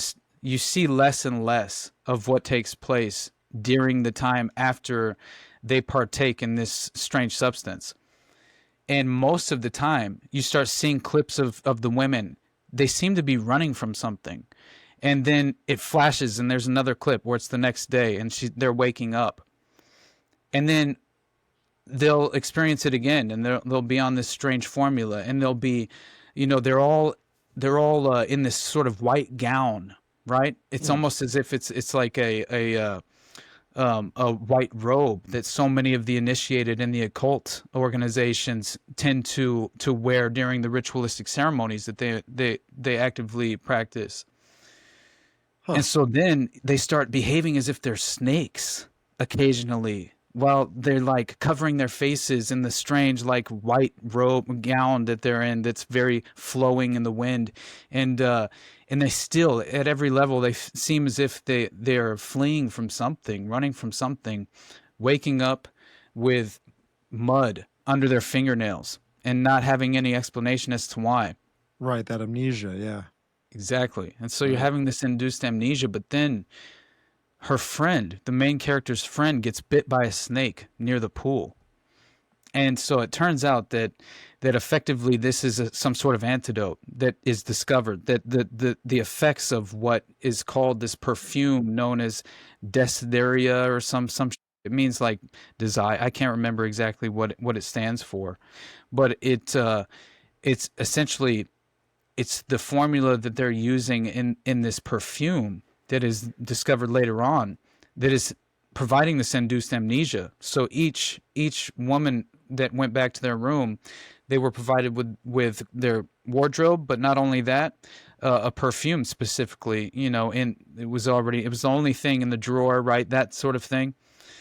And so it seems as if that is the reason how at the very least, that's how they're achieving the induced amnesia, and how there's so much fracturing time happening. It's like this disorientation. It's very strange how disoriented you feel. And it reminded me of like Tamerlane Tsarnaev from the Boston Marathon bombing, who was one of the alleged perpetrators, right? Who, obviously he wound up dead, and Zahar, his little brother, took the fall in a certain way, right? But Tamerlane, he was reporting to his mother and his family, but specifically his mother, that he couldn't account for all this loss in time that was happening leading up to the bombing event. And by the way, his father, or his uncle Ruslan Tsarnaev, he changed his name to Uncle Ruslan Tsarnai after the bombing. Oh, he's the only member of the family who's like, first of all, he's living in a mansion in Bethesda, Maryland with all the other spooks, so let's be careful. He married into what they called the godfather of Al-Qaeda, right? He married into his family and was legitimately living under a CIA station chief in Afghanistan and married his daughter. This Graham Fuller is the CIA station chief, who they call the godfather of Al-Qaeda. Uncle Ruslan Tsarnaev, uncle of the Boston Marathon bombers. Oh, shoot. He married into that family, Graham Fuller's family, the godfather of Al-Qaeda. He's living in Graham Fuller's house for a certain amount of time. Tamerlane stayed back. He stayed behind whenever his family went to the States. He stayed behind and lived with Uncle Tsarnaev for like quite some time before he came to the States, which I am very much skeptical of that entire story. And again, Zahar, the night of the Boston Marathon bombings, the little brother, and everyone around them is like, no, absolutely not. They didn't conduct these bombings. No way. They, their character sort of profiles that were being, just as far as like the individual character witnesses coming forward, teachers that, so many different examples. They're like, this is exactly the opposite of what we always knew these boys to have been, you know, and they didn't show any of these characteristics ever. Uh, Tamerlane was a professional MMA fighter. Like, he was legitimately very talented. But either way, he says he couldn't account for all these losses in time. He was waking up and he didn't understand how he had gotten there, right? It was things like that. He At a certain point, he told his mom he thought his brain was fracturing in two. And to me, I Jesus. thought, oh my God, like, this sounds like Dr. Robert Duncan, the Harvard professor who claims that James Holmes from the Aurora, Colorado Cinema 16 Dark Knight cinema shooting Right. was a member of a modern Manchurian Candidate program called Manchurian Candidate ID Program Free. This is what he says. Oh He my says, goodness. oh yeah, it's fascinating. Dude, I'm telling you. When it's right in front of our face, man. Yep. This And is right in front.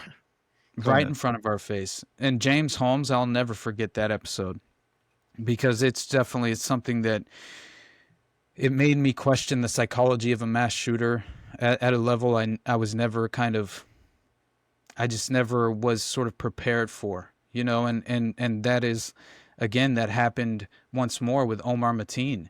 Now, I have my sort of preconceived ideas about Sandy Hook. As much as I've done research into it, I don't believe the official narrative.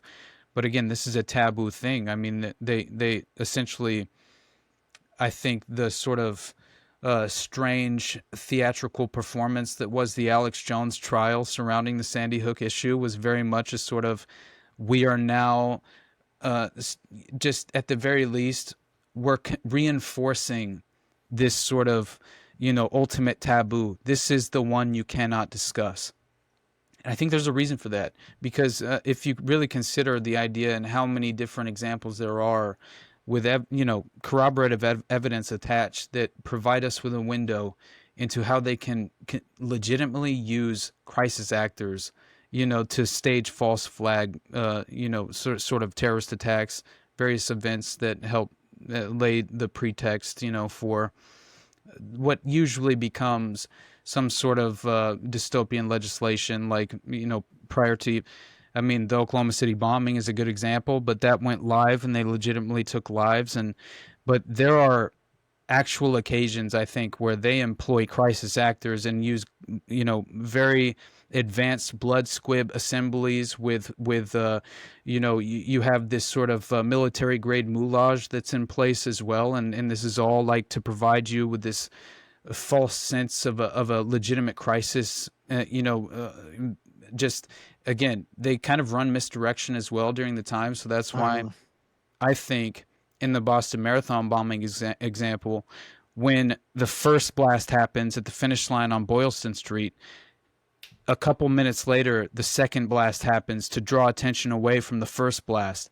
Right. And this is what you would do if Operation Urban Shield, which had been the simulation and that had been obviously prepped and engaged in leading up to the Boston Marathon bombing, where all the members of the marathon that were running were claiming, who were near the area of the first blast, were saying, yeah, drug sniffing dogs were there. All these individuals bomb sniffing dogs were there at the finish line. You had all these individuals on the rooftops, right? These unacknowledged, unidentified individuals that were clearly on the rooftops, like as spotters, you know, for a green light go operation to take place. And then you have the perfect, like the individuals who, one of which was employed by the Washington Post, got the picture, happened to be the guy that was strategically in place to get the infamous shot underneath the tower in 9/11, where the plane impacts, right, directly, where he gets the shot underneath at the base of the tower, and he somehow is unscathed and comes out of it. So this photographer worked for the Washington Post. He just so happens to also be in Boston.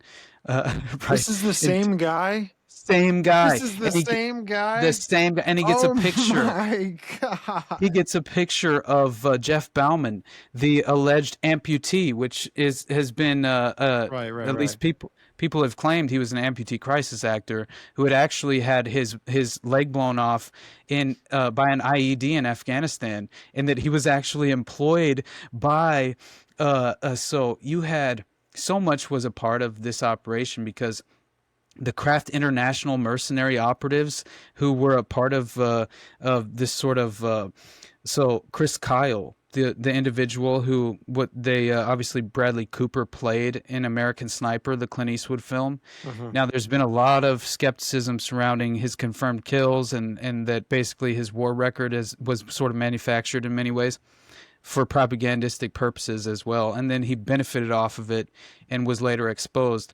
But it turns out that, and very strange, by the way, that 2 months before this event took place at the Boston Marathon, Chris Kyle would be shot in the back by a PTSD riddled combat veteran he took to a shooting range. So Oh my then, goodness. less than 2 months later, his mercenary operation, his mercenary contracting company named Kraft International, they would then run security and be spotted all over Boylston Street on the finish line of the Boston Marathon bombing with identical backpacks that were discovered and claimed to have been the backpacks that housed the homemade bombing devices with the, they said they were basically these a bunch of nails and these various things were put in a pressure cooker, and that this was how they committed the first blast. Total, if you think about how that, the actual impact of the blast itself is very strange, but it goes to show. So you had all these Kraft International mercenaries at the finish line with these backpacks on, and they had these the Punisher logos, right? Because that was the logo of Kraft International, and I believe they had a motto that their motto was I believe it was, I'll have to pull it up because it was something like no matter, don't believe, like something about no matter what your mama tells you, violence does solve problems. I think that's what the actual motto was that they utilized for Kraft International mercenaries. So very interesting to me.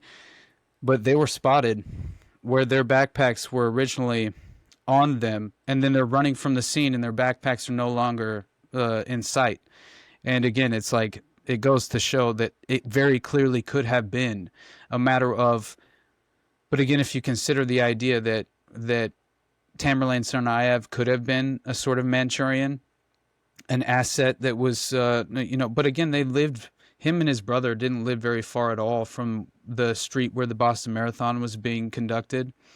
And so they had to basically go through that area to get home. And so again, it's very interesting how it all played out. But again, I'm telling you right now, I'm under the impression that, the Boston bombing was essentially a manufactured crisis, right? And I think it was a way to, because they implemented martial law in Boston after that, and it was basically this huge test run during the Obama administration to see what exactly a domestic population in a city as large as Boston would sort of, what would happen in the kind of psychological warfare operatives are like, sort of conducting surveillance on exactly how people react and the response time and everything else that's involved. This is really a part of kind of like fifth generational warfare, and again, it's asymmetric warfare at a certain level, right? You're utilizing these mass casualty simulations like Operation Urban Shield, these private mercenary contractors, and even companies like Vision Box, which was associated with this. It's apparently Denver, Colorado's leading professional actor studio. They promote themselves as crisis actors, trained in criminal and victim behavior, bring intense realism to simulated mass casualty incidents in public places. Amputees in Action is another company who reportedly, in July of 2012, they won a contract from the UK Ministry of Defence to help provide realism to military training using amputee crisis actors, including film-grade makeup specialists.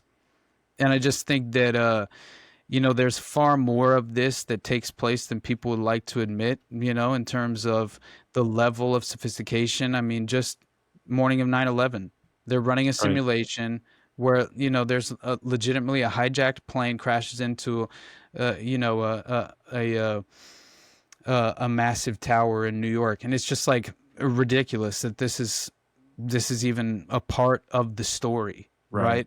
But I'm telling you, It's man. crazy. Well, check this out, dude, right? So the Trump shooting, right? Hmm. To me seemed like, and when I first got a sense, when I first smelled this whole thing, I was like, Right.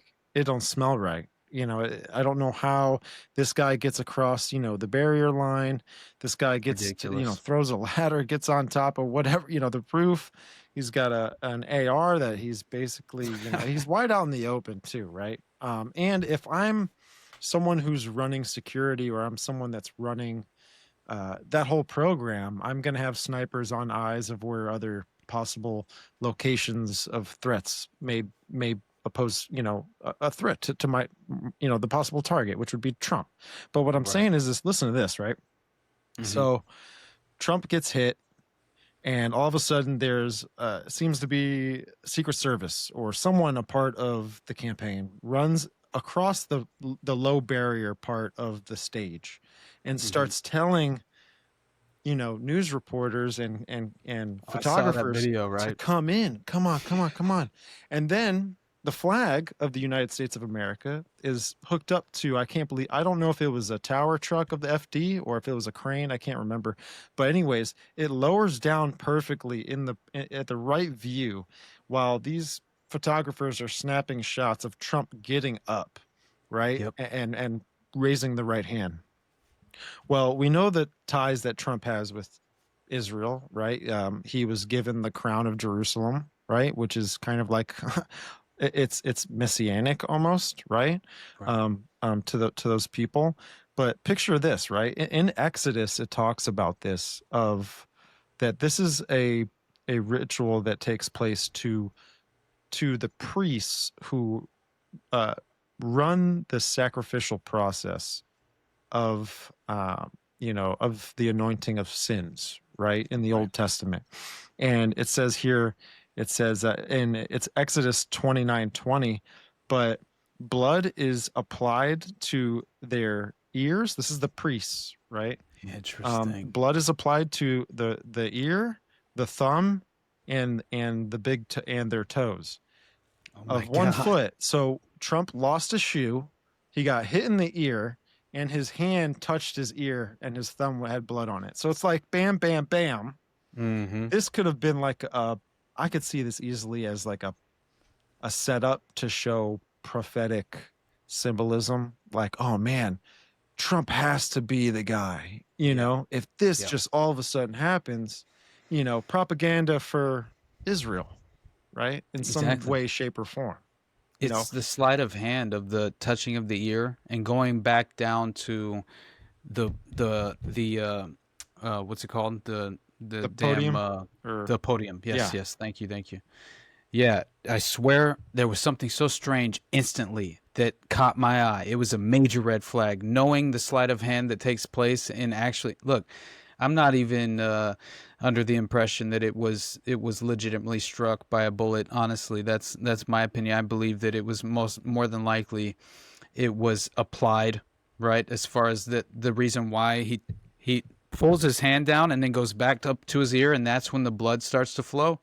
That's like, to me, exactly how you sort of stage this obvious, in my mind, false flag that provided an instant victory politically. And in my mind, I instantly said that one thing happened for certain today, and that is Trump will become the next president, like no matter what, Yes. right? And it was just entirely confirmed in that moment.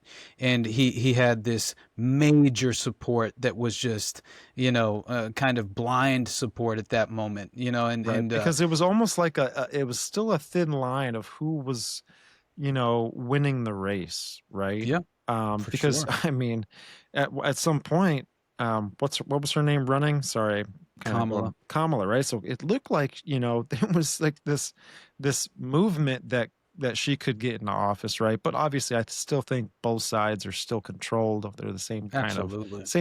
same wings of the same bird, For sure. but You know what to get convinced him me? in, yeah, for sure. You know what convinced me of all of this?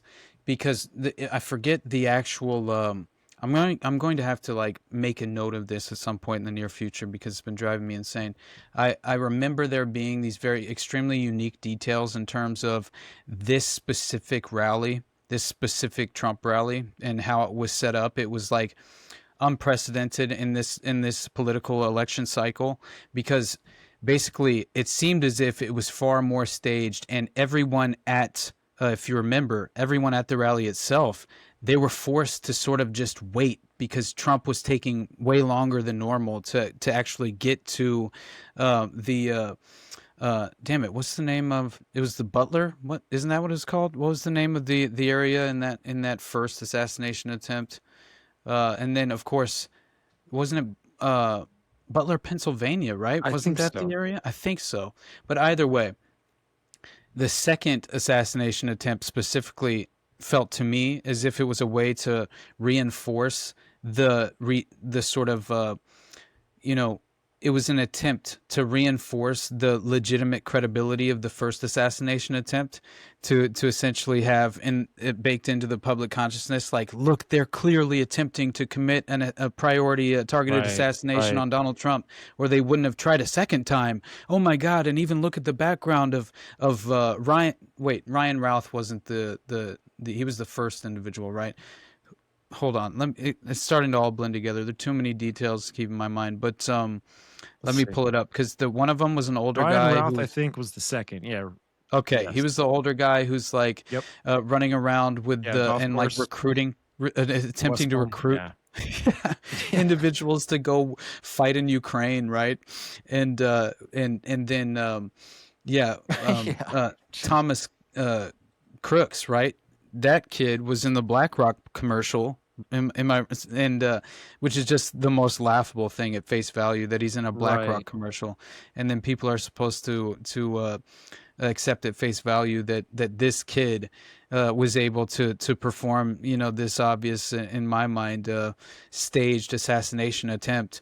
And again, it only benefited the sort of permanent establishment, because if you see the individuals that revolve around Trump, it's like it's all the Peter Thiels of the world, the Larry Ellisons, as I mentioned before, who are kind of like at the forefront of implementing and facilitating the technocratic, this sort of just, totalitarian technocracy, right? And that is undeniable at this point. And then of course, the issue becoming, obviously, if you go back as far enough to Casino Resorts International, which is basically this organization that Trump was affiliated with that connects him directly to the Meyer Lansky criminal syndicate, and to, obviously Roy Cohn, as I mentioned before, being specifically his mentor.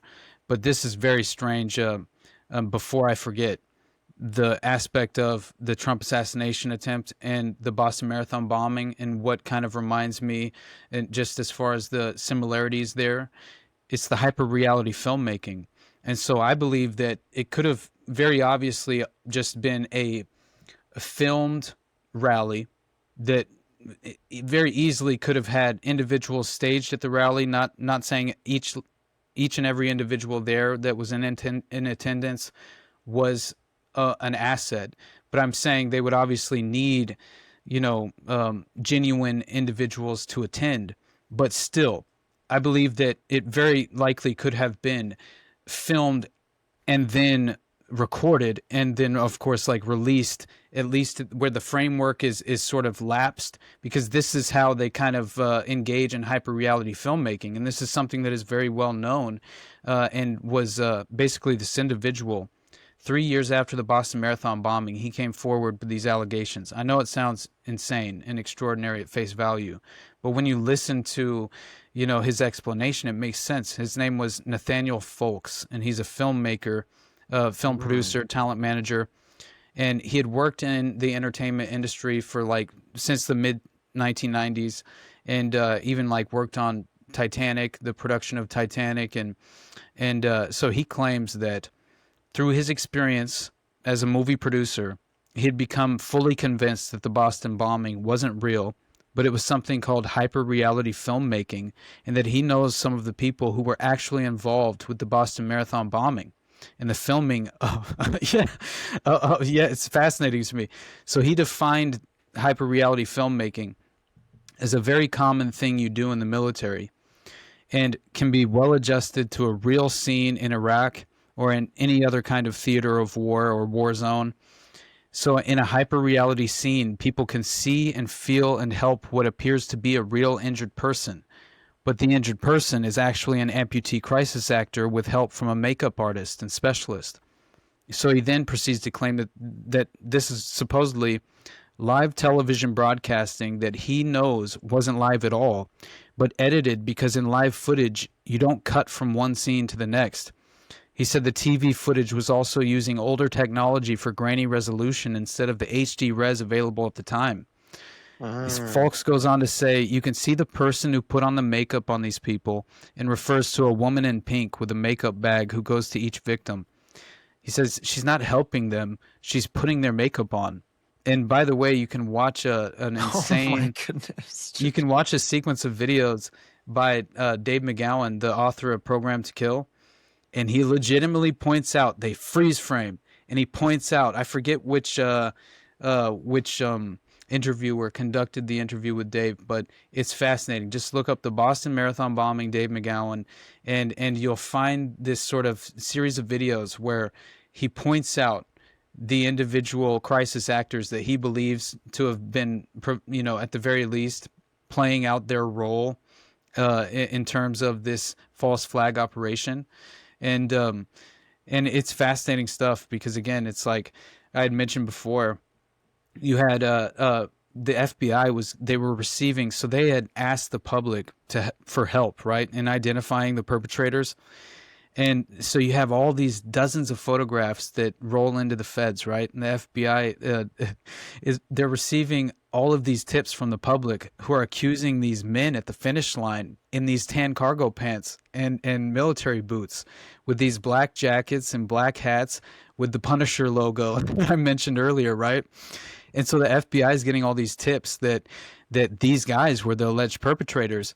And so this is fascinating to me because, again, it's all of the backpacks look identical to that, right. The backpack we're supposed to believe was Tamerlane's. And so they were the individuals working for Craft International. And Craft International was formerly a product of Blackwater, the Blackwater mercenary outfit that Eric Prince ran. And Eric Prince, I believe his sister's Betsy DeVos, who she was head of education and named as head of education under the first Trump administration. And so this is how much like it's all within the family. And by the way, Eric Prince got a bunch of military contracts in the first Trump administration, which just goes to show, obviously, if you know like the role of Blackwater and what they played in the Iraq and really the terror wars. I mean, they were taking over on the ground operational, kind of the hierarchy. They were essentially, you had members of the American military who, officers, right, who were legitimately answering to the Blackwater mercenaries who outranked them on the ground. And so they were just taking orders from these private mercenary contractors, and then Blackwater would then go on to commit many different torturous war crimes and legitimately like push forward into areas that were supposed to be untouched in terms of the military strategy, and just start raping and pillaging and taking over villages and just refusing to turn back. Yeah, it's crazy stories. I mean, they would drop in a live sort of combat zone. They would drop in the midst from these Blackwater mercenary helicopters, would drop in these Blackwater mercenaries, and then they would then take over the rules of engagement, and the individual military assets on the ground would answer to them. It's so crazy to me that that's how the terror wars were conducted. But people need to realize how much of a hidden hand there was. In terms of Eric Prince, I think he relabeled Blackwater like Frontier Services Group or something after the war. But at this point, they're trying to put him in like prominent positions of power to kind of at least have an effect over our military policy. And that's a slippery slope in many ways. But yeah, if you look at these pictures of the recovered backpack used in the bombing, virtually identical. And as I mentioned before, the motto, it's despite what your mama told you, violence does solve problems. So I was right. That Oh, is, jeez. isn't that crazy? Look at like the outcome of these things, right? Because I always kind of try to investigate what was the purpose of why the psyop, right? And so look what they did. They initiated martial law in Boston. Yep. They shut down highways. They shut down, you know, big routes of travel and small routes as well. But they also went home to home. They were going around and they were really using like their militant power and how much authority that the government actually really has in crisis. You know, and it's kind Absolutely. of like here in Florida. I think it was I forget exactly what group of military it was. I think it had to be. I think it was. I don't think it was Navy SEAL. I think it was something with the Marine Corps or whatever. But anyways, they were practice. They shut down Tampa just because they were doing a show, right? It was an air Wow. show type deal, but they were showing you. They were coming in Black Hawk helicopters. Guys were dropping down, going throughout the cities, and all this kind of stuff. I remember this vividly because people were filming off their boats in the bay and they are actually thinking like something was going down. They weren't aware of like what was going on. It was a show, but it wasn't like usually in air shows they kind of like give a notice, right? Or they kind of advertise it. But Yeah. they claimed it Prior to be knowledge a like a little bit. drill operation, you know, and it's like, man, dude, these Hmm. guys can come. Military power can be scary in a way. And it's always crisis that allows this authority, you know, permission. Right. That makes sense. You know. Absolutely. And I remember when I covered Project Bluebeam, right? Oh yeah. I think that's just like one of the craziest stories of just talk about staging of a fake alien invasion and the fulfillment of a manufactured crisis. I mean, that is to a T what I believe the New Age esoteric UFO phenomena, this sort of New Age community that has formed around the UFO movement. I think it's by design, right? Because it's again like another aspect of how you would attempt to fulfill the God hole, and substitute in a certain way for Mhm. to provide this strange path, into embracing these inverted moral, values. And again, it's just to me, it's fascinating to understand that the New Age UFO movement hinges on psychological warfare, like more than anything. And if you understand like the War of the Worlds broadcast, right, with Orson Welles back in the day, and it was all funded by the Rockefellers, right? Like it was Mhm. legitimately, it was founded by the Rockefeller Foundation, and it was the Princeton Radio Project, right? And it was basically all funded in order to really study the outcome and the consequences of the psychological warfare implications and how the individual, just the general public would react if they thought there was a foreign invasion from Mars, right? An alien invasion from Mars that was legitimately. It was so crazy because you had people just putting all their belongings into their truck and showing up at the courthouse, at the local courthouse, and like up in arms, thinking that they were tuning into the middle of the broadcast and thinking that legitimately Martians were invading the U.S. airspace. It's just fascinating to imagine a world where people are, of course, like that sort of naive, and but also it fits perfectly with kind of the framework of what they are consistently still pursuing and utilizing to their own benefit. And this all came from what they called, it was a 1939 study, and it followed the War of the Worlds broadcast, and it was all for these psychological warfare endeavors, right, following World War II. And it turns out that it basically, the invasion from Mars is what it was called, a study in the psychology of panic. And it essentially, it points to the death of basic information on its formation and operation. And it's just, to me, it's about forming public opinion and manipulating it to your own benefit in every way. But what they believed is that essentially the war in Europe provided them with a great opportunity, right? An unusual opportunity. And that essentially studying the development of this public opinion and the changes which opinion undergoes under varying conditions and the reasons for change were a priority in this concept. And so again, I'm like, for me personally, it makes all the sense in the world that they would utilize the UFO phenomena, you know, for purposes of obviously the dystopian framework of what they hope to achieve. But knowing all of that, and then kind of like there's a series of articles that studies quite a bit of this UFO phenomena and it's, I think it's called UFO Psyop, A Century of UFO Psyops Exposed. And it talks about the mind war, which brings in Michael Aquino, of course.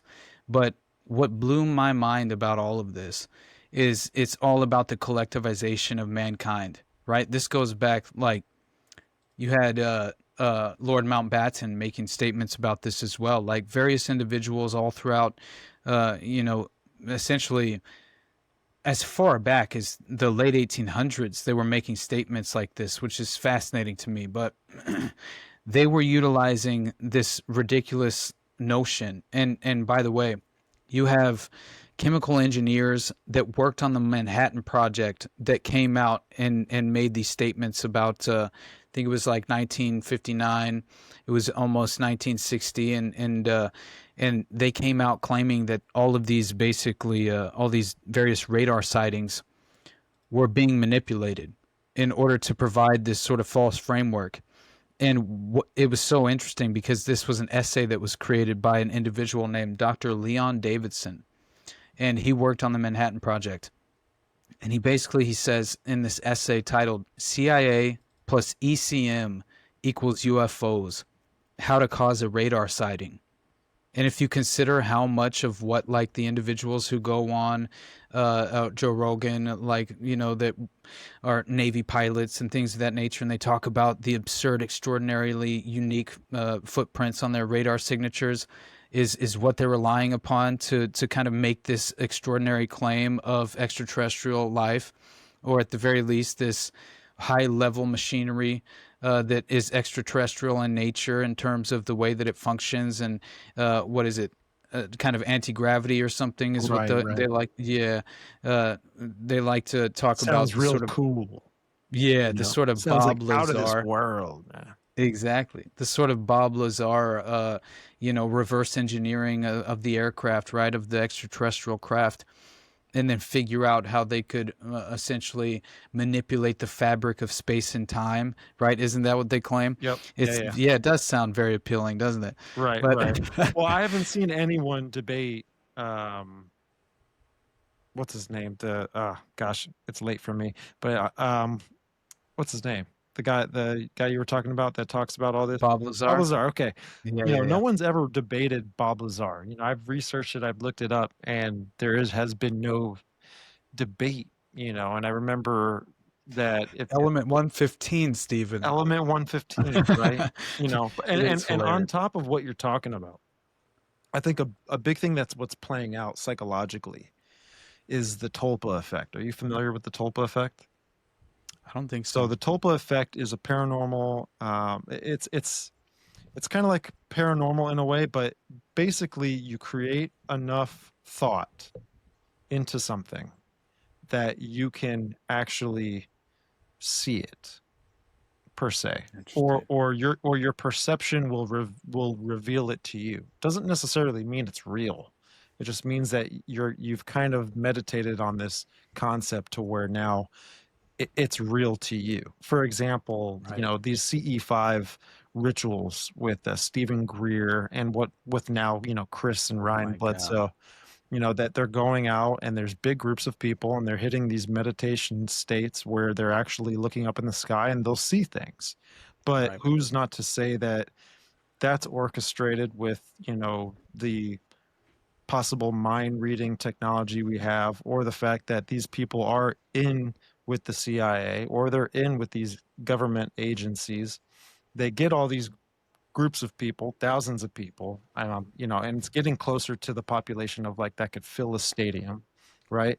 And they're going out and they're doing these rituals with people, but really it could be, as simple as, hitting the sodium layer or whatever it is in the atmosphere with certain satellite, technology that we have. And then boom, now we've created, this propaganda for people to be fully indulged in with this concept. You And seem to have to pay quite a bit of money to have those experiences, though. Am I exactly, right? sure, right? No, exactly, and with the And whole with Project Bluebeam, the one thing I see that's kind of leading up next, because Project Bluebeam, right, it talks a lot about, just a fake light show in the sky, right, that could persuade religious perspective using and fear, though, fear, right? right? There's so much of it that Right. seems to fit the playbook as well, though. Well, And I will say, how about the fake hoaxes, oh, absolutely, right? That's a part of it. It's a multi-stage, operation.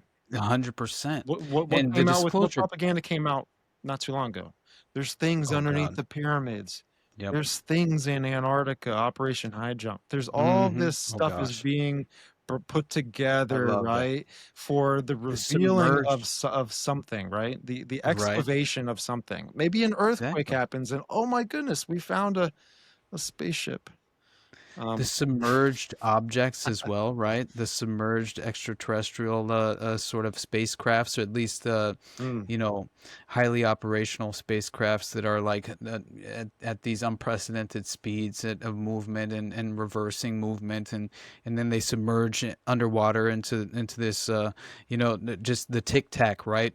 That was yeah, explained on yes. Rogan as well. Well, look, And just look at the psychological buildup, right, of this Tulpa effect that now, I mean, you ask anybody on the side of the street and you'll be like, hey, you believe in UFOs? And they're like, yeah. Number one, Joe Yep. Rogan talks about it all the time. Everyone's probably heard it by then, right? That concept. Dude, But they say electronic countermeasures are all the radar sightings. So all the alleged radar sightings that we're supposed to embrace as the uniquely, just sort of advanced propulsion systems that mhm, we're supposed to imagine exist that are outside of our capability. When in reality, it's like we obviously know these black budget operations they've been conducting for generations have produced extraordinarily, just as far as the technological capabilities, they're at the very least 10 to 20 years ahead of schedule, as far as what the average public, or just general public believes to be possible. I think they're at the very least 20 years past that. And maybe that's a part of the illusion that we're supposed to embrace as reality. But I do definitely believe that if any of these sightings are legitimate, it's man-made craft, 100%. oh, And dude, yeah, we had a guy on right. last episode that was talking about all kinds of DARPA projects. He's like super educated in the tech world, and the fact that we have things that it's bizarre to us. We Right. for us to wrap our minds around. There was a killer bee project that DARPA was running to where they were The using HIMEMS bees, program. Yeah, no, I covered. to So when send I did DARPA, bombs. I think I did DARPA's LifeLog project was Lifelog, Facebook, yeah.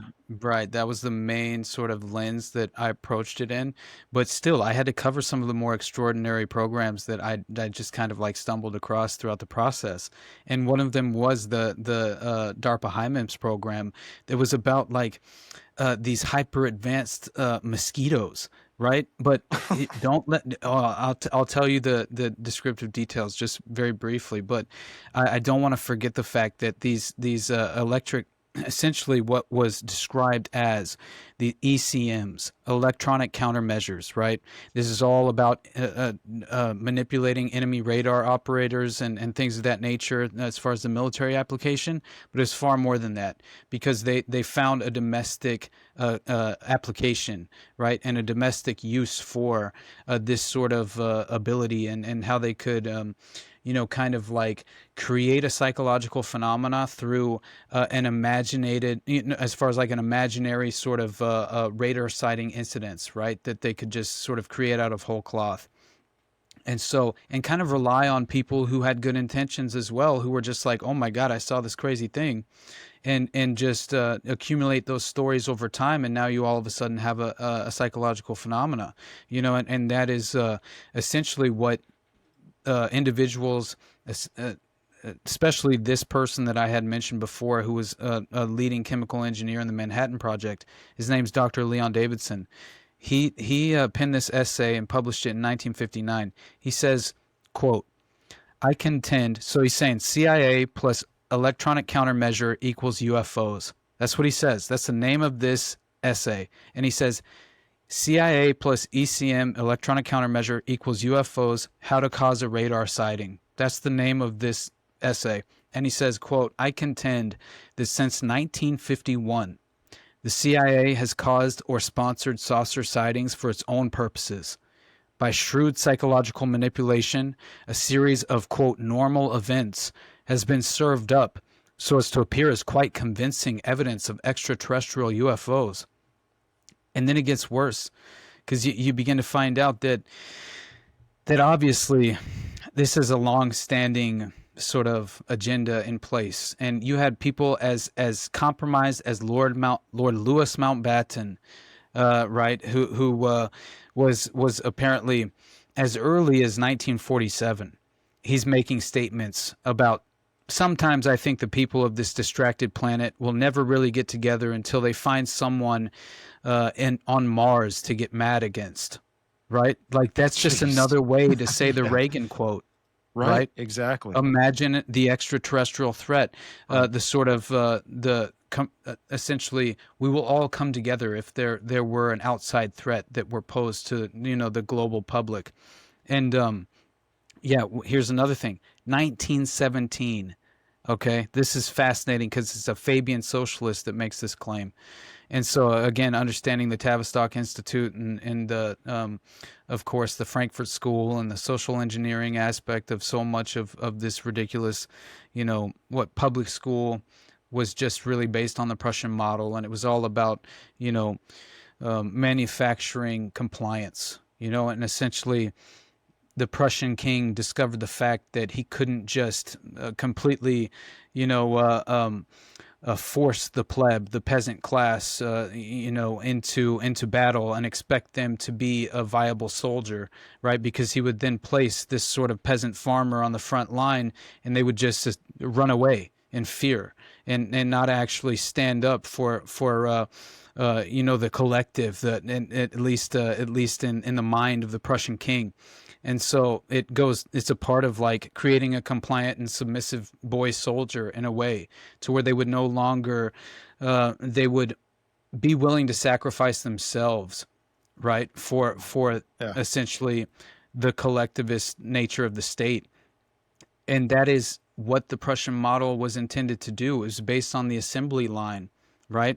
And they would just, attempt to, it's the same exact reason that they created the public schooling system was in order to make the children, right, the youth in society subservient to the state as early as possible. That way they could rely upon the peasant class to fight their conflicts on their behalf.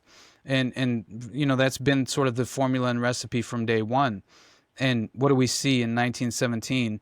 We see a speech being delivered to the Imperial Japanese delegation in Washington, and it's being given by a Fabian socialist, okay? And his name is John Dewey. He's very much involved in the public education system, and he says the best way to unite all the nations on this globe would be an attack from some other planet. In the face of such an alien enemy, people would respond with a sense of their unity and purpose. This is in 1917. People refer to Reagan in the 80s as if that was the original claim. This predates, Right. This has been, a long-standing sort of psychological framework that they're intending to utilize in order to manipulate us and deceive us into embracing this New Age philosophy. Yeah, I agree. It's almost like what Carol Roslin says, right? Who's the alleged, basically co-worker of Warren von The Braun, Disclosure right? Project, right? Yeah, and that the last stage of this whole entire process of a global government, right? This whole idea of like taking over the world, right? This new world order. It's not new, right? It's been a concept for the ages, but she says that the last part of that project is to develop some sort of space program and create this propaganda narrative to wrap around this concept of that we need to build weapons, we need to do all these things, space weapons, in particular, to fight off these possible threats. 100%, And it's man. like it's coming together. Well, I wanted to circle back around, and we'll wrap it up here in a little bit, but I wanted to circle back around to the Tulpa effect, right? So the Tulpa effect is it's ancient Tibetan Buddhism, right? And it's considered an esoteric practice of their kind. And tulpas are entities believed to be created and sustained by the power of thought and belief, right? So that's like that concept I was trying to say earlier. But what really stuck out to me for something within my time frame of being alive is the Slender Man, right? You remember the Right. Slender Man, right? So Slender Man, I believe the concept that circulated around the internet was around 2009 or something like that. But I think around 2012 or 13, there was these two murders that took place, right? And it was where I think it was these two girls that were friends or something. But anyways, they were manipulated by this idea, right, that refers to the Slender Man. And because it was a fictional internet horror character, right? The idea of the Slender Man is that it existed as a tulpa, right? It's like this idea, this entity. But anyways, and who knows? I'm not saying it's not an entity, but my main suggestions is that, hey, this could be psychological warfare, and we can't rule it out. The thing that happened is these girls murdered these people. One of them actually tried to burn down their house with their family in it because the Slender Man told them to, and kind of promised them that, hey, you need to do this to save this. Like there was some sort of gain out of all of it, right? But it's intense what the mind can absorb and retain, and how it can be manipulated through certain psychological warfare. And who knows? I think that not only is these three-letter agencies, but I think our government and the shadow governments have not mastered it yet, but they're trying to.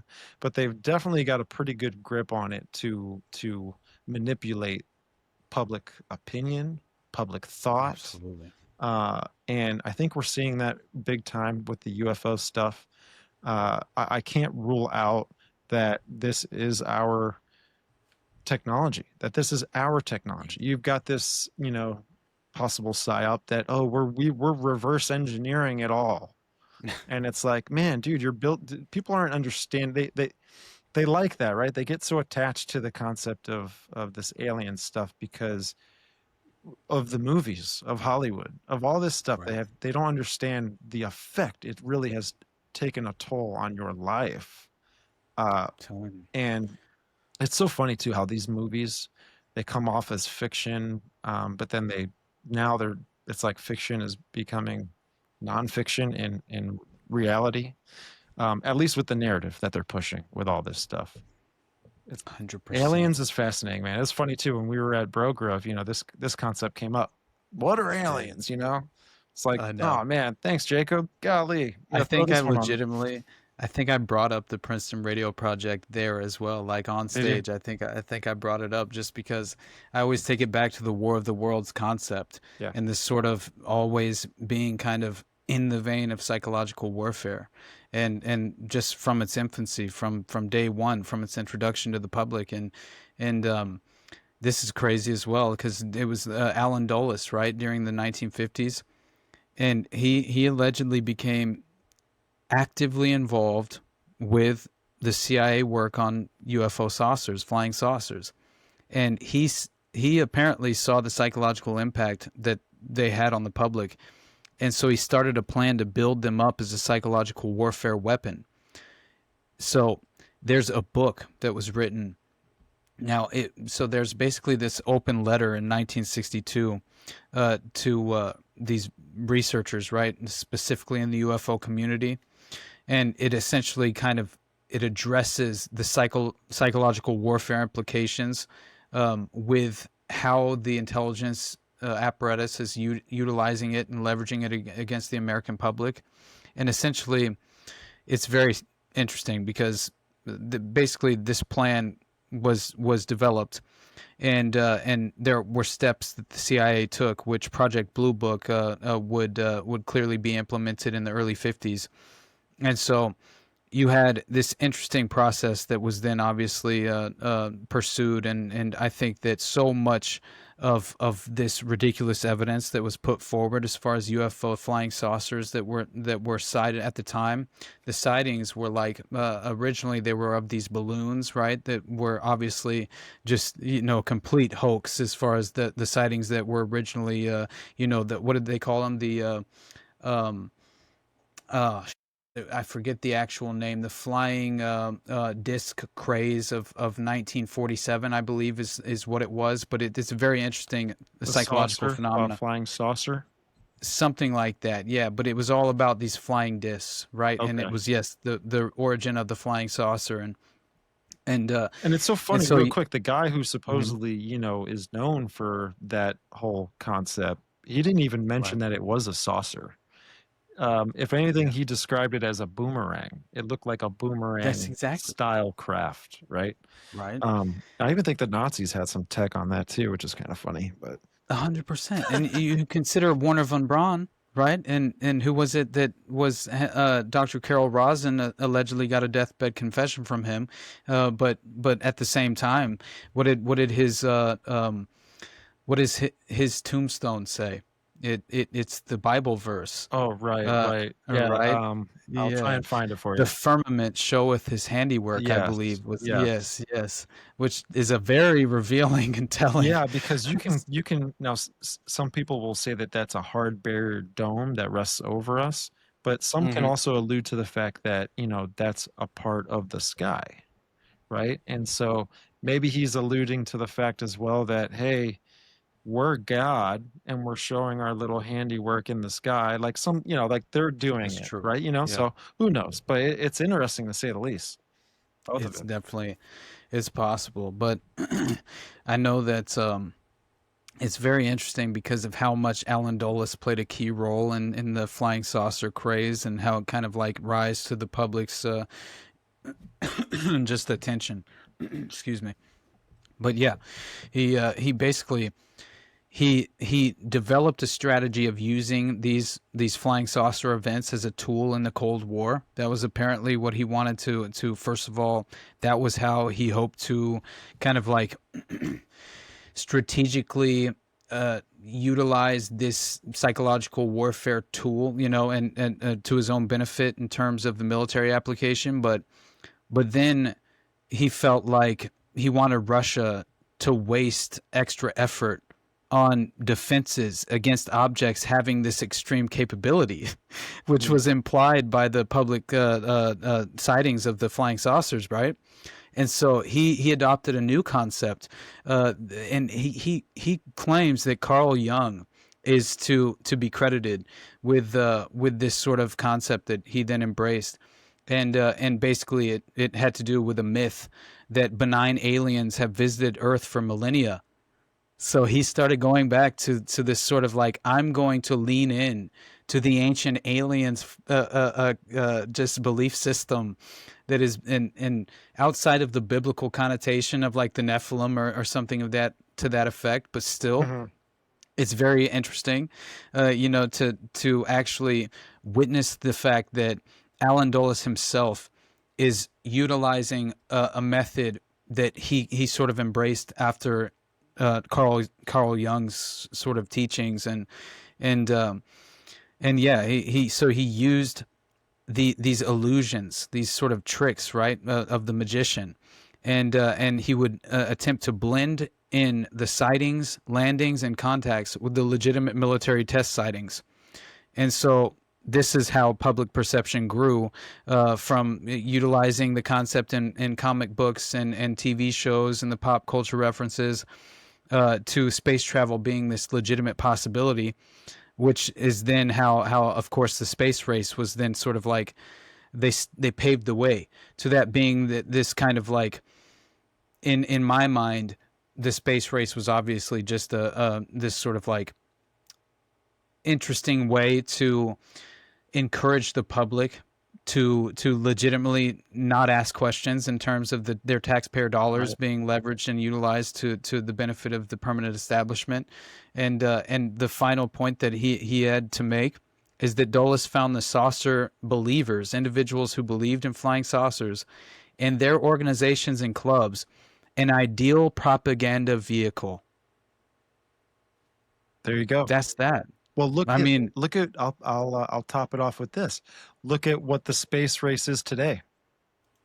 Artificial intelligence. Exactly. And it's everyone is complying to the consent of to allow them to do what they're doing, right? Like it's crazy, because I do think at some point AI can get pretty dark. It is in the wrong hands, especially, but man, it can get kind of dark. Especially if we've got these corporations, and we've got these technological advanced corporations that, like DARPA, that who knows what they could be making, right? Right. Maybe a high robot could be something, hopefully when we're like older and we just don't give a crap anymore, right? We're like, ask her. Exactly. Honestly, man. Just give me my cigar. I'll be all right. 100%. But yeah, man. But brother, I want to, if there's anything you want to put a bow on, we're going to get ready to wrap it up here in a little bit. But awesome, buddy.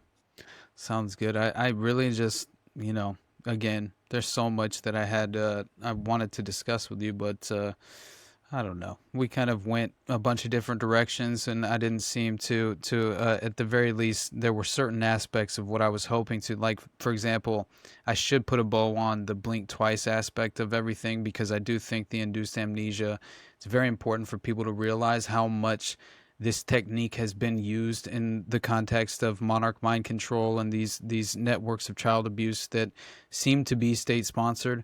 And I mean, there are so many different examples as far as as well as the satanic ritual abuse aspect and the occult, kind of layer to it all, with the animal sacrifice and this strange pursuit of modern and this transhumanist agenda of kind of like the pursuit of immortality.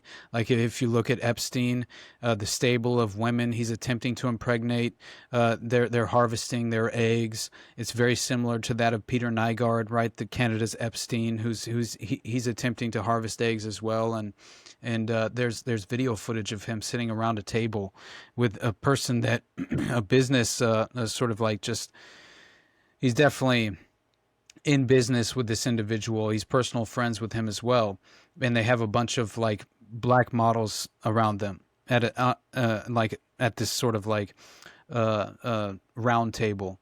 And it seems like it's strange because there's a camera, and I believe it was a part of some sort of documentary, but inevitably they start discussing how they essentially were willing to start a bidding war for the girls' eggs, right? And began by offering, like, I believe the first offer was $100 to $500 for to essentially harvest their eggs, and you should see the actual just the reaction on the faces of the individual women, and which one, clearly most of them are completely just like, just it's very obvious they're disturbed by this conversation taking place.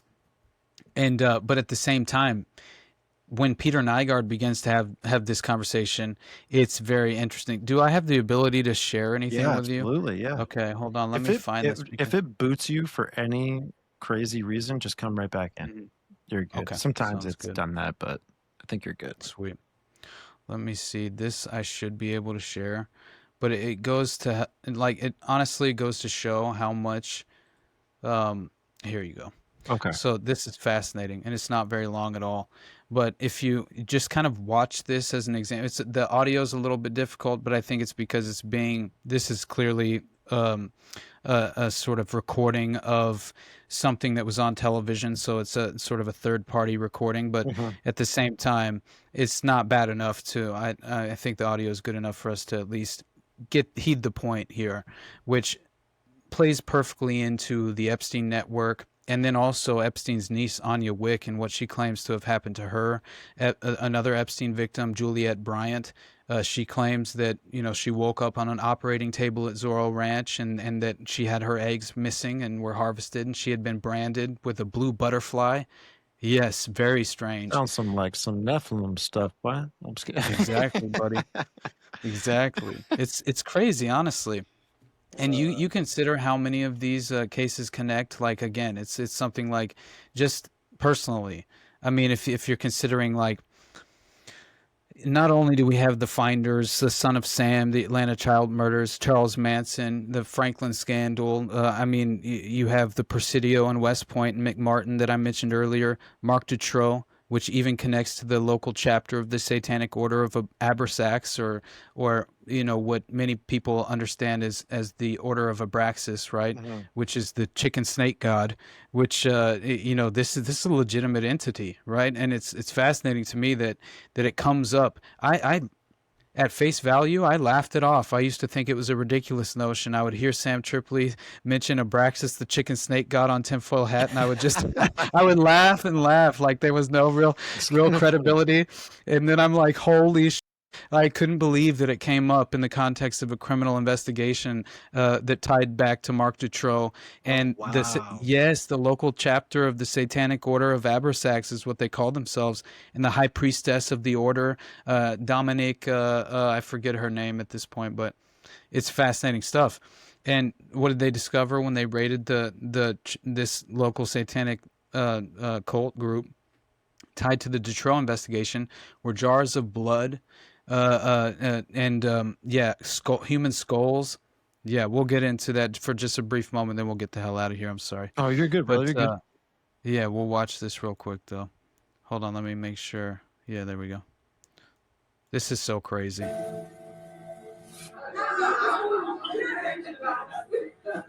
Stem cell technology that Peter and I are investing in is called SCNT, which takes the egg of a young, perfect woman specimen, takes the egg and takes out the nucleus and puts our DNA in the nucleus.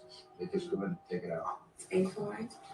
Huh? The Pink Jesus. Yeah, like Bigfoot? This is part of this genetic greatness that we don't see in any other race on the planet. These curvy, sexy black women from Africa. You guys have a kind of a monopoly on this genetic. They have a monopoly on this genetic. This is what he's saying to them. This is just like fascinating as hell to me, and something that people need to realize. This is definitely a part of the enterprise at this point. And you're talking about organ harvesting being among the goals that these strange sociopaths would hope to pursue. And another reason why so many people in the Bahamas were just natives to the island that Peter Nygaard had owned going missing, and major. So hold on, I want to clarify something real quick. So is this an egg that's fertilized? See, this is fascinating because it looks like they're just attempting to harvest the eggs from each of these women. Okay, gotcha. Right? And Yes. and whether that be to fertilize them outside of of the, and that seems to be part of what they're attempting to achieve here. And again, if you consider the idea of, and I said this in my my recent Dutroux Part 3 episode with Jose, I kind of mentioned the idea of this being a potential factor involved. And that is, so essentially, you consider the idea of like a Nazi breeding experiment, and how basically I had said like Kerry Thornley and Lee Harvey Oswald are potential candidates who were allegedly involved in this sort of situation. Well, this again provides a constant supply of undocumented child victims or test subjects for anything that you might hope to let's just say you have a sort of agenda of pursuing immortality like a Peter Nygaard would, who he believed he was a god, Like if you listen to what he claims, to certain victims who were involved, and some of the models that were involved in his in some of the abuse and alleged, accused him of certain things, and you see all the people who visited his private island. By the way, George Bush Sr.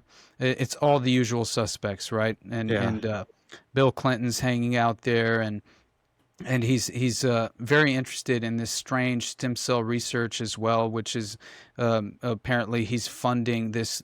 He's on the advisory board. So get this is the craziest thing ever, because he had this bold claim of trying to reverse the aging process. And that's what they want to seek, man. They want to seek, eternity here. They want to. This is transhumanism agenda, right? Exactly. That's exactly what it is. And there's a ridiculous quote where Peter Nygard, he legitimately had a God complex, and he's quoted during one of he has like an outburst, and he goes into a rage blackout basically, and he starts shouting, "I am God. Do you not understand? This is my plane. I can do whatever the hell I want." And this is that sounds ethical. Exactly. And then he's launching all of these initiatives in the biotech health industry, and utilizing these biotech companies. He hires these scientists to do work on stem cell technology in the Bahamas. And then he starts he starts his own embryonic stem cells in a lab. So obviously you're considering the idea that he could be a sociopathic maniac rapist, which all the allegations claim he is. And he's now sitting in prison in Canada, allegedly in a very cush. I guess he has like, it's essentially like Ghislaine Maxwell in a certain way. It's like Club Fed, right? They have all the sort of just anonymities that you would hope to have as a regular citizen, and so in no way they're kind of like enduring any real consequences, but. He was interested in cloning methods like 100%. And so he starts, along with Bill Gates and Jeffrey Epstein, he starts funding all of this insane biomedical foundational research and scientific research. And so essentially what he starts to claim is that he's trying to spread his superior genes, just like that of Jeffrey Epstein, right? Who was obsessed with impregnating up to 400 women to spread his genealogy. And so essentially what later occurs is that you have Bill Gates as well as Jeffrey Epstein and Peter Nygard all funding this anti-aging research. And Epstein, along with Peter Nygard, serve on the advisory board of a foundation called Lifeboat Foundation.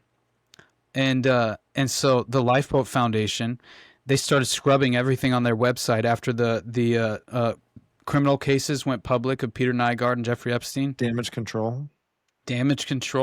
And it turns out that the Lifeboat was associated with the Cryonics Institute, so that Peter Nygard was entirely associated with as far as this somatic cell nuclear transfer to reverse human cellular aging. This is what they were involved in. They want to reverse the telometers. Longevity through technology, the Immortalist Society is what all. It's so crazy how much that they were funding all of this, and all of this was being like promoted in the 2015 is one of the latest examples of the Cryonic Institute being associated with Peter Nygard publicly, and but still, this Lifeboat Foundation that Epstein and Nygard are both affiliated with, it turns out that apparently Nygard and the Lifeboat Foundation connect back to UNESCO and the United Nations.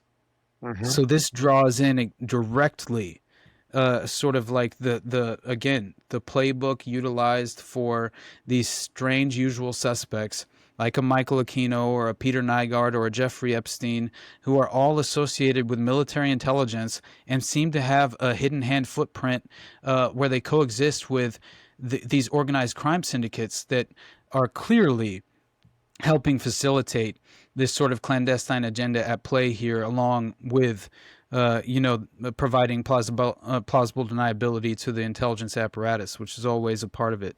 And so, again, I think so. Let's watch the rest of this, and then I'll shut up, because it's clearly. Oh, man, this is crazy. This is like a modern eugenicist transhumanist agenda, right? It's modern, man. I mean, I see no way Right. around it.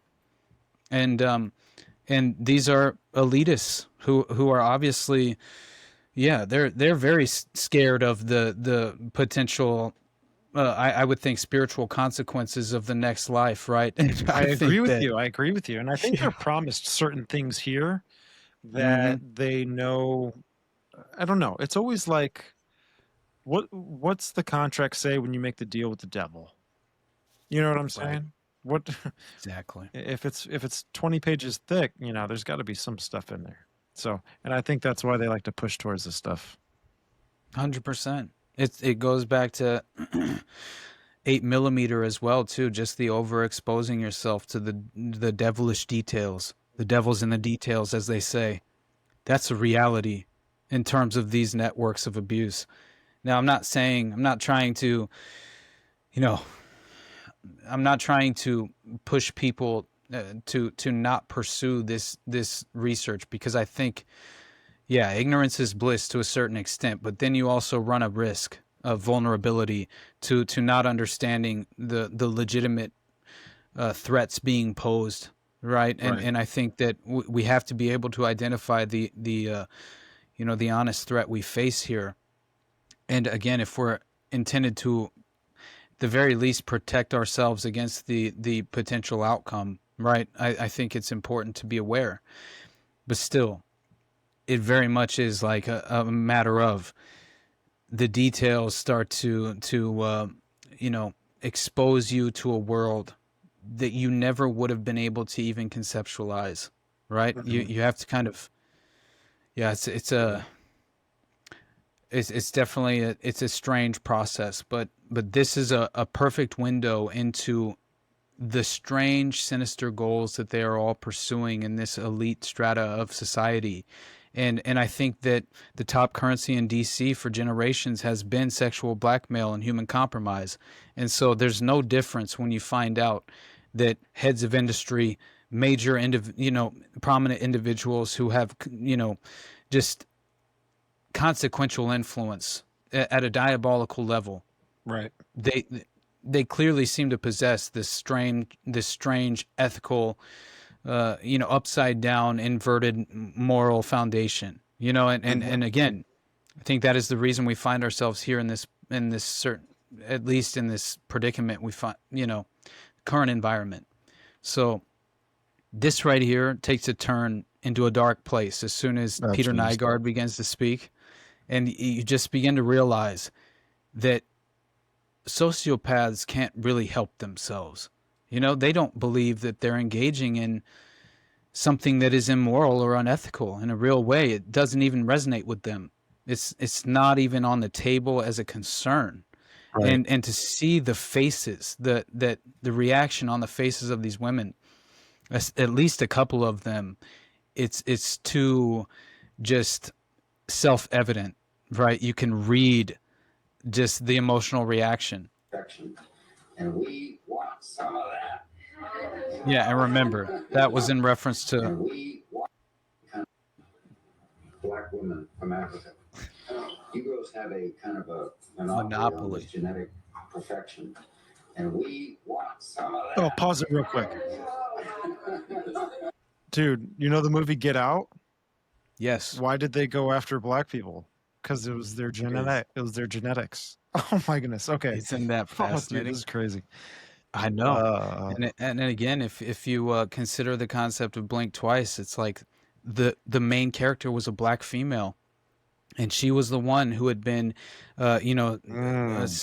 sort of like seduced into accepting the invitation based on the lavish lifestyle, and then finding herself in this position where her and her friend are just kind of embracing this. Oh my gosh, this again, it's like it's more than you could ever imagine, because clearly this is a billionaire, a tech billionaire with a private island, and so to imagine how you could be sort of like seduced into just accepting right the kind of honestly, it's very strange, because once her best friend, basically, I mentioned that she gets bit by a snake, and then she starts having flashes her memory starts coming back, as if the snake that was being eradicated, that was native to the island, was potentially being eradicated because it would provide the women with a potential avenue into redeveloping their false memories, or not false memories, but their forgotten memories, their induced amnesia during the moments of abuse.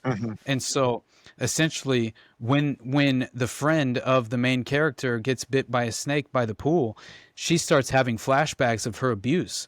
And that is the reason why the snakes were being obviously eradicated on the island. And then the flower that looked at like a purple lily was being harvested because it provided this strange psychoactive induced amnesia quality If I that they showed would you a then. picture of this flower, would you Mhm. recognize it?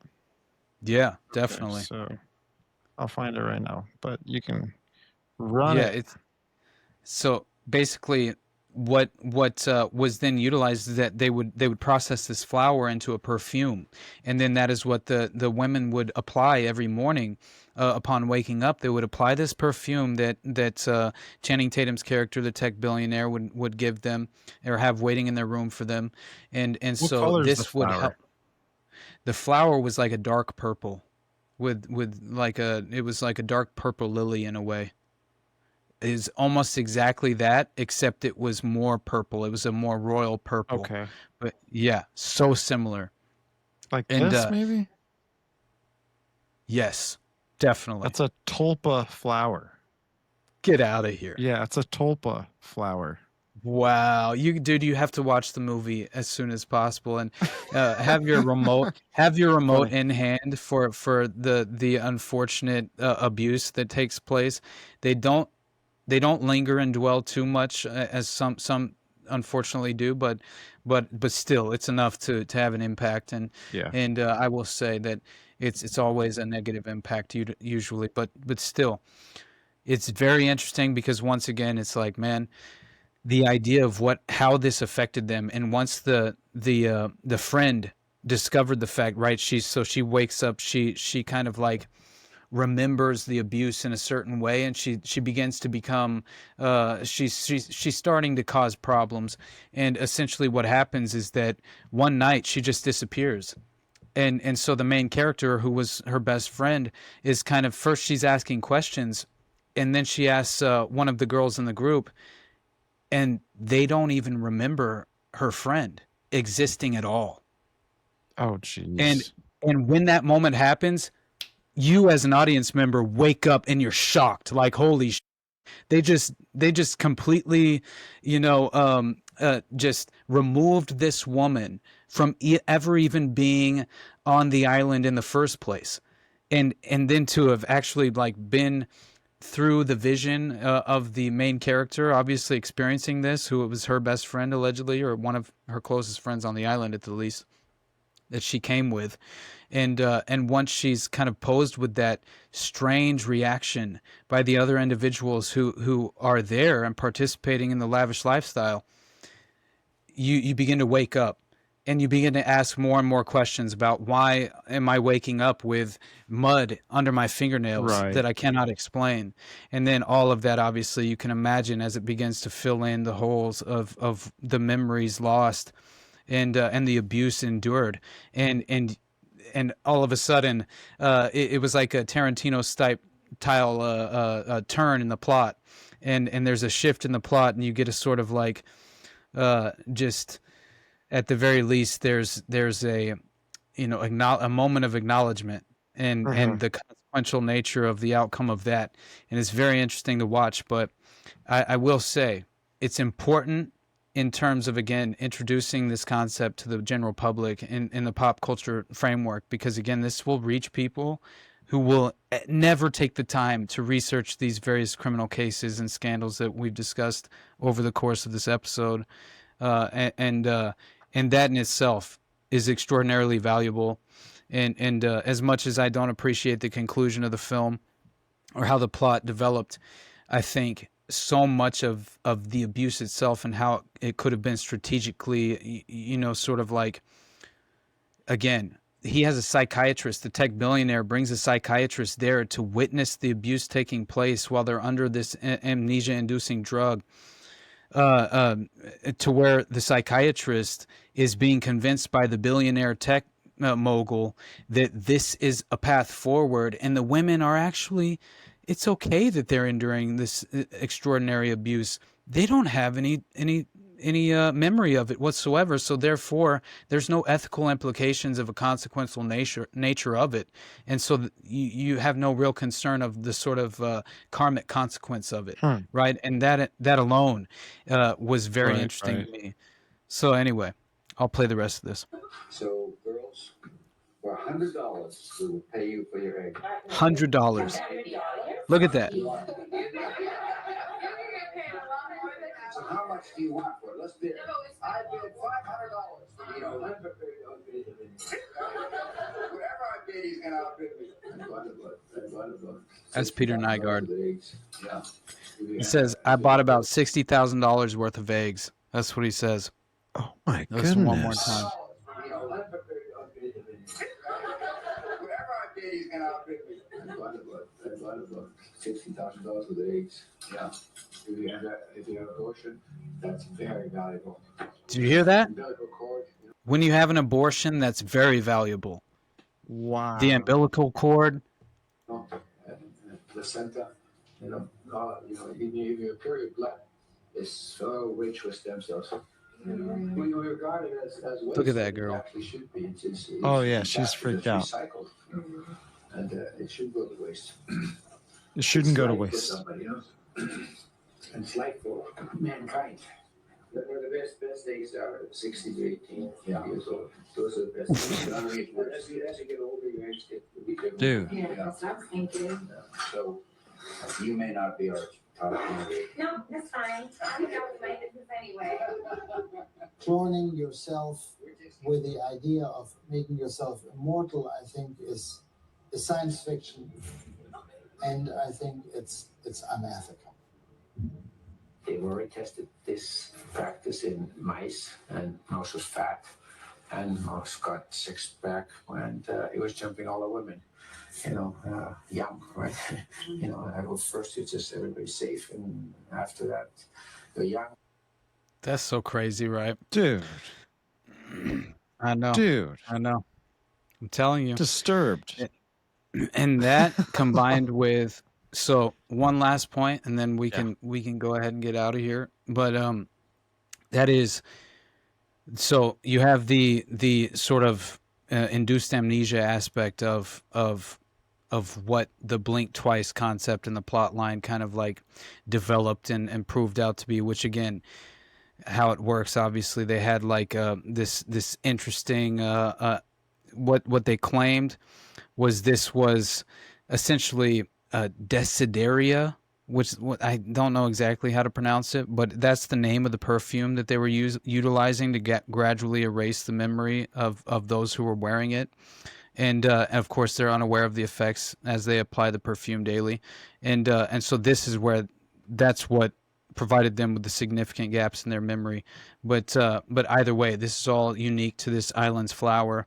And most of every single aspect of what they're consuming while they're on the island and attending this sort of lavish lifestyle is apparently kind of like spiked with this specific a flower that induces the amnesia. But to me, it all sort of, again, it provides me with a direct connection to the devil's breath and scopolamine and the psychopath machine. And what's very interesting is that it's been called like the zombie drug in a certain way, because you lose all ability to engage in free will, and you lose your memory. It's very strange, but this is again, this is like, it's utilized to essentially, it has these hallucinogenic effects for sure, but it's far more than that. I mean, this is a fascinating dreamlike effect that it has on the individuals who utilize this, and it can be like in very trace amounts too. It's extremely it's very interesting how potent scopolamine seems to be in terms of how it's utilized, and especially in criminal cases in South America.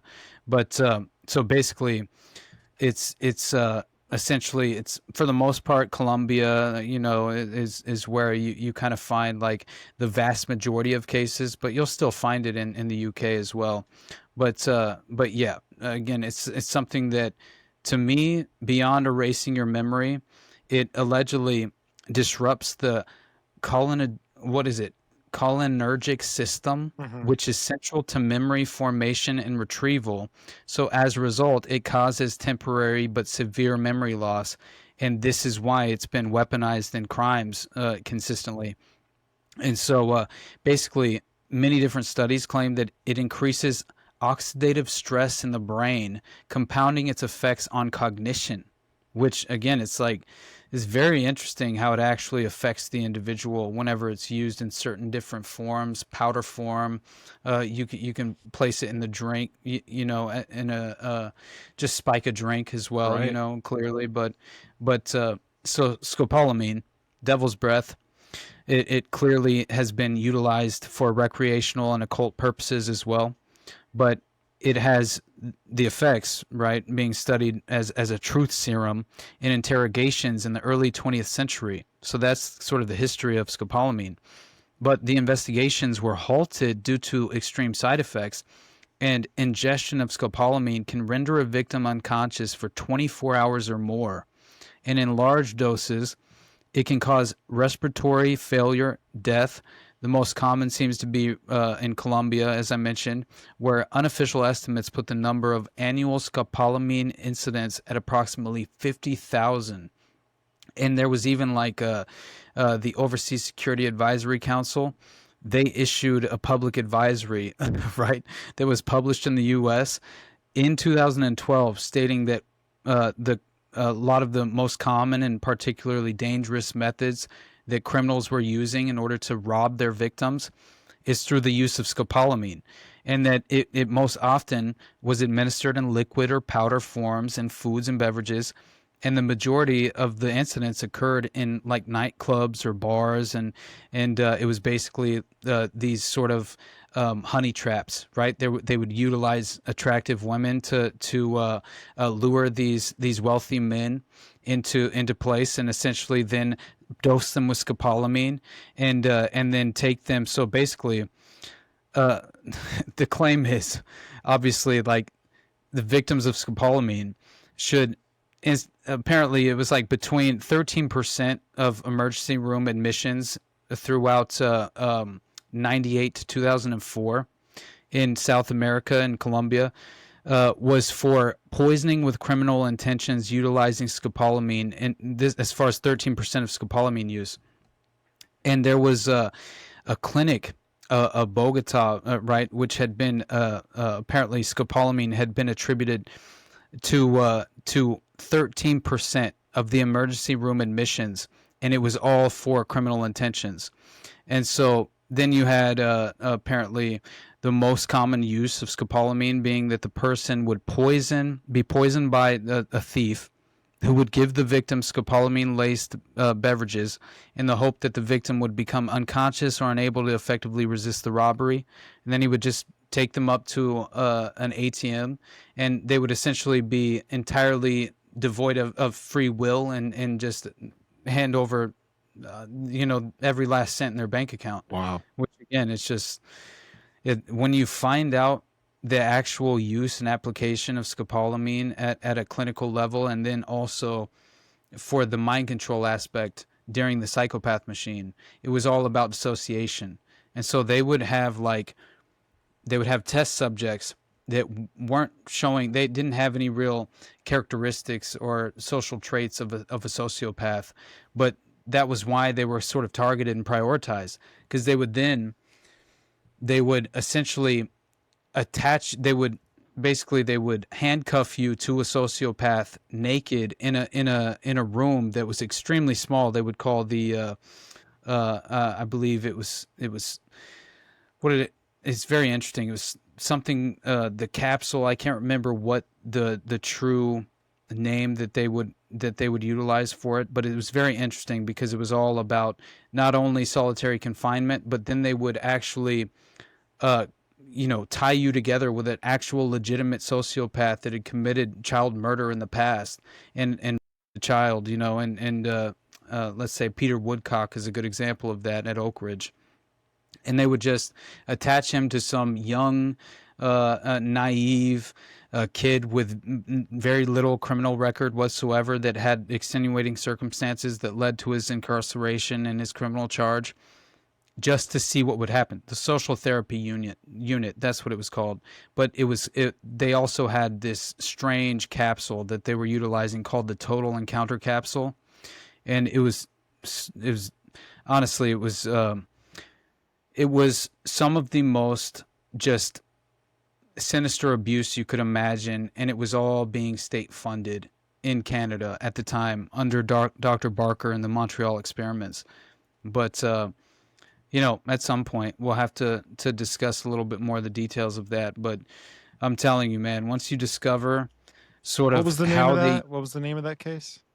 That's called the Oak Ridge. So it's basically it's called the Oak Ridge Facility in Canada. But Steve Smith, he wrote a book called The Psychopath Machine, right? And it's all about his time at Oak Ridge after he was, as I mentioned, he was sort of apprehended after becoming just like an 18-year-old hippie that was crossing the country and dropped acid while he was in custody. That's right. Yeah, that essentially led the authorities to claiming that he had a schizophrenic break and he was essentially a psychopath. And so it paved the way for him to be one of the vulnerable victims that would be utilized as a test subject, deliberately tied to sociopathic maniac, serial killers, just to see what would happen in these closed encounters and on these insane psychoactive drugs like scopolamine. And it was far more than that they administered at Oak Ridge. Scopolamine was just one of them. But if we ever do, I think the next time that we do a show, I should legitimately focus on at most 3 subjects so we can pry a bit deeper below the surface at a level that at least it will, lend credibility to the overall case itself and maybe, I think expose more people to just the unfortunate, as we mentioned, the devil's in the details. And once you expose yourself to just at least what matters most in terms of the details that should be prioritized in some of these criminal cases, then it becomes undeniable. You realize the sort of clandestine operations, how they function, how they're facilitated, how there's no real reason to engage in this sort of political structured power paradigm and believe that you'll make any real difference in terms of the overall dystopian consequential outcome of the system itself.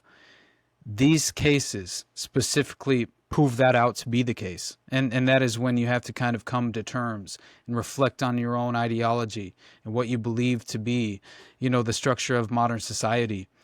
And only then can we start to kind of peel back that naive, vulnerable veil that clouds our vision, makes it almost impossible for us to engage objectively in a way to where we don't set ourselves up for failure. And I think that's another aspect of the demoralization campaign. What happens if every 4 years you're convinced to re-engage in the current structured system and then spend the next 4 years justifying your terrible decision and right all the while you're enduring this sort of totalitarian tiptoe that inevitably occurs each and every administration, no matter which power cabal and political party is in office. So anyway. No, brother, it's awesome, man. Every time I have you on the show, dude, you absolutely kill it, man. I love the conversations that we have when we do kind of end up bouncing around because we're just provoking each other's thoughts and this is how it goes, man. But every single time I've gotten great feedback. The audience loves it. They enjoy it every time you come on the show. This is your second time, but there's going to be many more in the future, man. And I want to say this, man, that you bring not only just a codex of information and just a wealth of knowledge and wisdom, but you bring awareness, and it's important with the reality that we live in and the things that we're up against, and just the things that we're faced with in this life, that you bring awareness, which will be a spearhead at the end of the day, at the end of the night, wherever you're at. It'll be a spearhead to help rebuild, right? Rebuild truth, rebuild, people from unplugging and realizing, wow, this is right. He's on to something, where the awareness is brought back onto the table. People can start to come alive again and assess what's true and see what's bullcrap. You know what I'm saying? At the end of the day. Absolutely. And it's great, man. And I really appreciate you a lot, man. I do. To Stephen, I'm telling you, I can't thank you enough, dude. Honestly, it really means the world to me that you have me on. And then just, again, I feel like our dynamic will only improve going forward. And I think that's what's so beautiful about this sort of, just network of like-minded individuals that we're attempting to kind of further reinforce just by collaborating more and more, but not collaborating for no reason. Like, I would like to think that what we're attempting to do is pursue something worthwhile and essentially just exercise the ethical principles that we hold dearest and true to, right? Just honestly, I feel like at every level, our souls are in jeopardy. And it's the spiritual battle that's playing out, that I think it's become necessary to surround yourself with people who they have beautiful and pure intentions and their heart's in the right place, and they're attempting to learn for themselves. This is a process that we're all just trying to expose ourselves more and more to the truth and these various details that might help add to this current experience, to where we can hopefully engage in this just in reality, with reality, in a way to where we can only, at the very least, I think we can only pursue something where we sort of are working in terms of the solution itself, right? And so at the very least, I think we will only wind up in a better place by pursuing these ideas, because it kind of arms us with the ability to once again wade through the mass manipulation and deliberate deception that is intended to cloud our vision, and have us embrace these inverted moral, principles, which clearly, I think, that is when your soul is most at risk. And that is another reason why we should spend our time having conversations with people we know have the best of, as far as, I feel like you have my best interest at heart, and you're only, again, attempting to learn things for yourself and help add that to your arsenal of tools available to yourself psychologically, to where you can make sense of all of this, but not be in some sort of, feeding yourself this mass delusion and participating in this very sort of low frequency vibrational field where we're unable to come to terms with what I think is very much the path of least resistance that everyone else seems to be on, and I hope to reject and pivot away from it at every turn, because that is the soul trap that is being laid for us to clearly, I think, rob us of what we're supposed to actually experience while we're here, and that is the beauty in this world. I talk about all of this darkness, but I talk about shedding a light and attempting to shine a light into that darkness.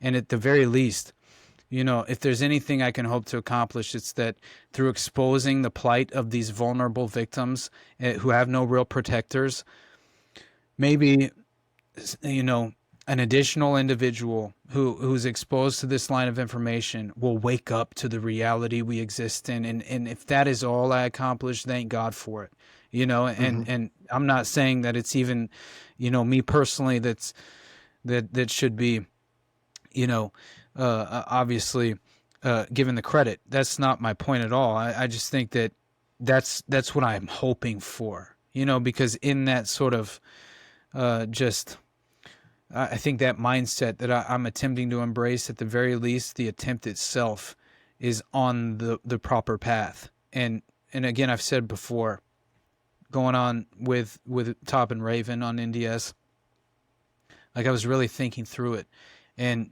through objectively pursuing the truth, you find God. Like that's my experience. And that is why, like, I didn't start this considering I would find myself more open-minded to and more just like, I've never felt closer to God in my life, and man, it's just a strange position to find myself in. It was unexpected, and I couldn't be more grateful, but I think Amen, that's brother. the reason.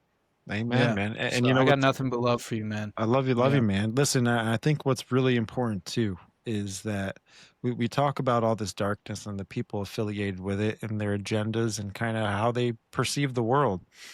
They hold a different kind of moral structure. At the end of the day, I think they're working on developing themselves in this godhood to where their morals are what they say it is, and they don't care what God's morals are, right? We know that the overall construct of the universe, the earth, and who's here, those moral structures come from God. Like, we know it's bad to do this. We know it's bad to do that. It's obvious. It's built into our DNA structure, right? As human beings. And for example, this is what I use. I'm like, Hitler had morals, right? Hitler had morals, and he thought it was good to do this, right? But it's obviously not the truth, right? So, but brother, I appreciate you for coming on. I really do, man, and I'm excited for the next episode that we get together. And I'm hoping that we can get Jesse Taylor, one of those guys, with the way that their schedules are. It's really kind of crazy, but hoping that they'll join us as well, man. But for the audience, can you please just let them know where they can support the most, man? Yeah, absolutely, man. I think the best place really is just patreon.com/the underclass podcast to support me. If you have the means to, and anything I've ever said resonates with you, then by all means, obviously I appreciate it, and I couldn't be more grateful. But beyond that, yeah, guys, just check out sort of most of my solo project. All of my solo projects are under the Underclass umbrella, obviously. Many of my interviews have been published recently under there as well. But yeah, beyond that, I mean, really, my Patreon is the best place because I have a paywalled show that actually provides some incentive there for your support. But beyond that, I feel very grateful for the sort of path that I find myself on in this moment, and I'm very proud to just again continue to add to the sort of, again, I feel like you just are one of the other individuals who are like-minded and mean well, and to me that provides me with hope. It inspires me, but it's a beautiful thing to be a part of, and I couldn't be more appreciative of the experience itself, because again it's given me not only purpose, but I'm desperately passionate about all of this. And I think that, any of the strange cases that I cover, I've tried from day one to listen to my gut and go with what I feel like the direction that I'm being pulled in spiritually in a certain way. It feels like that is the direction I try to lean in. I only hope I continue to, take that path, because it feels like it's been the right way to approach all of this. And so again, I'm very grateful, and thank you again, Stephen. Like, I love having these conversations, and I hope the next one I can try and like iron out certain ideas to a little bit more of an efficient and effective way, only for the level of just being more palatable to the audience, because I appreciate that I have this sort of strange mind, but yeah, there are certain frustrations that come with it, right? And No so doubt. it's I just, hear you. yeah, definitely, brother. I hear you, man. So, folks, we appreciate you for tuning in this long, and we appreciate you all of the time. But if you want to support the show, make sure you hit that subscribe button, like the show, share it with your friends, drop a comment down below. We enjoy comments, man, and especially with giving me and I'm sure others just the more purpose and more drive to do what we do.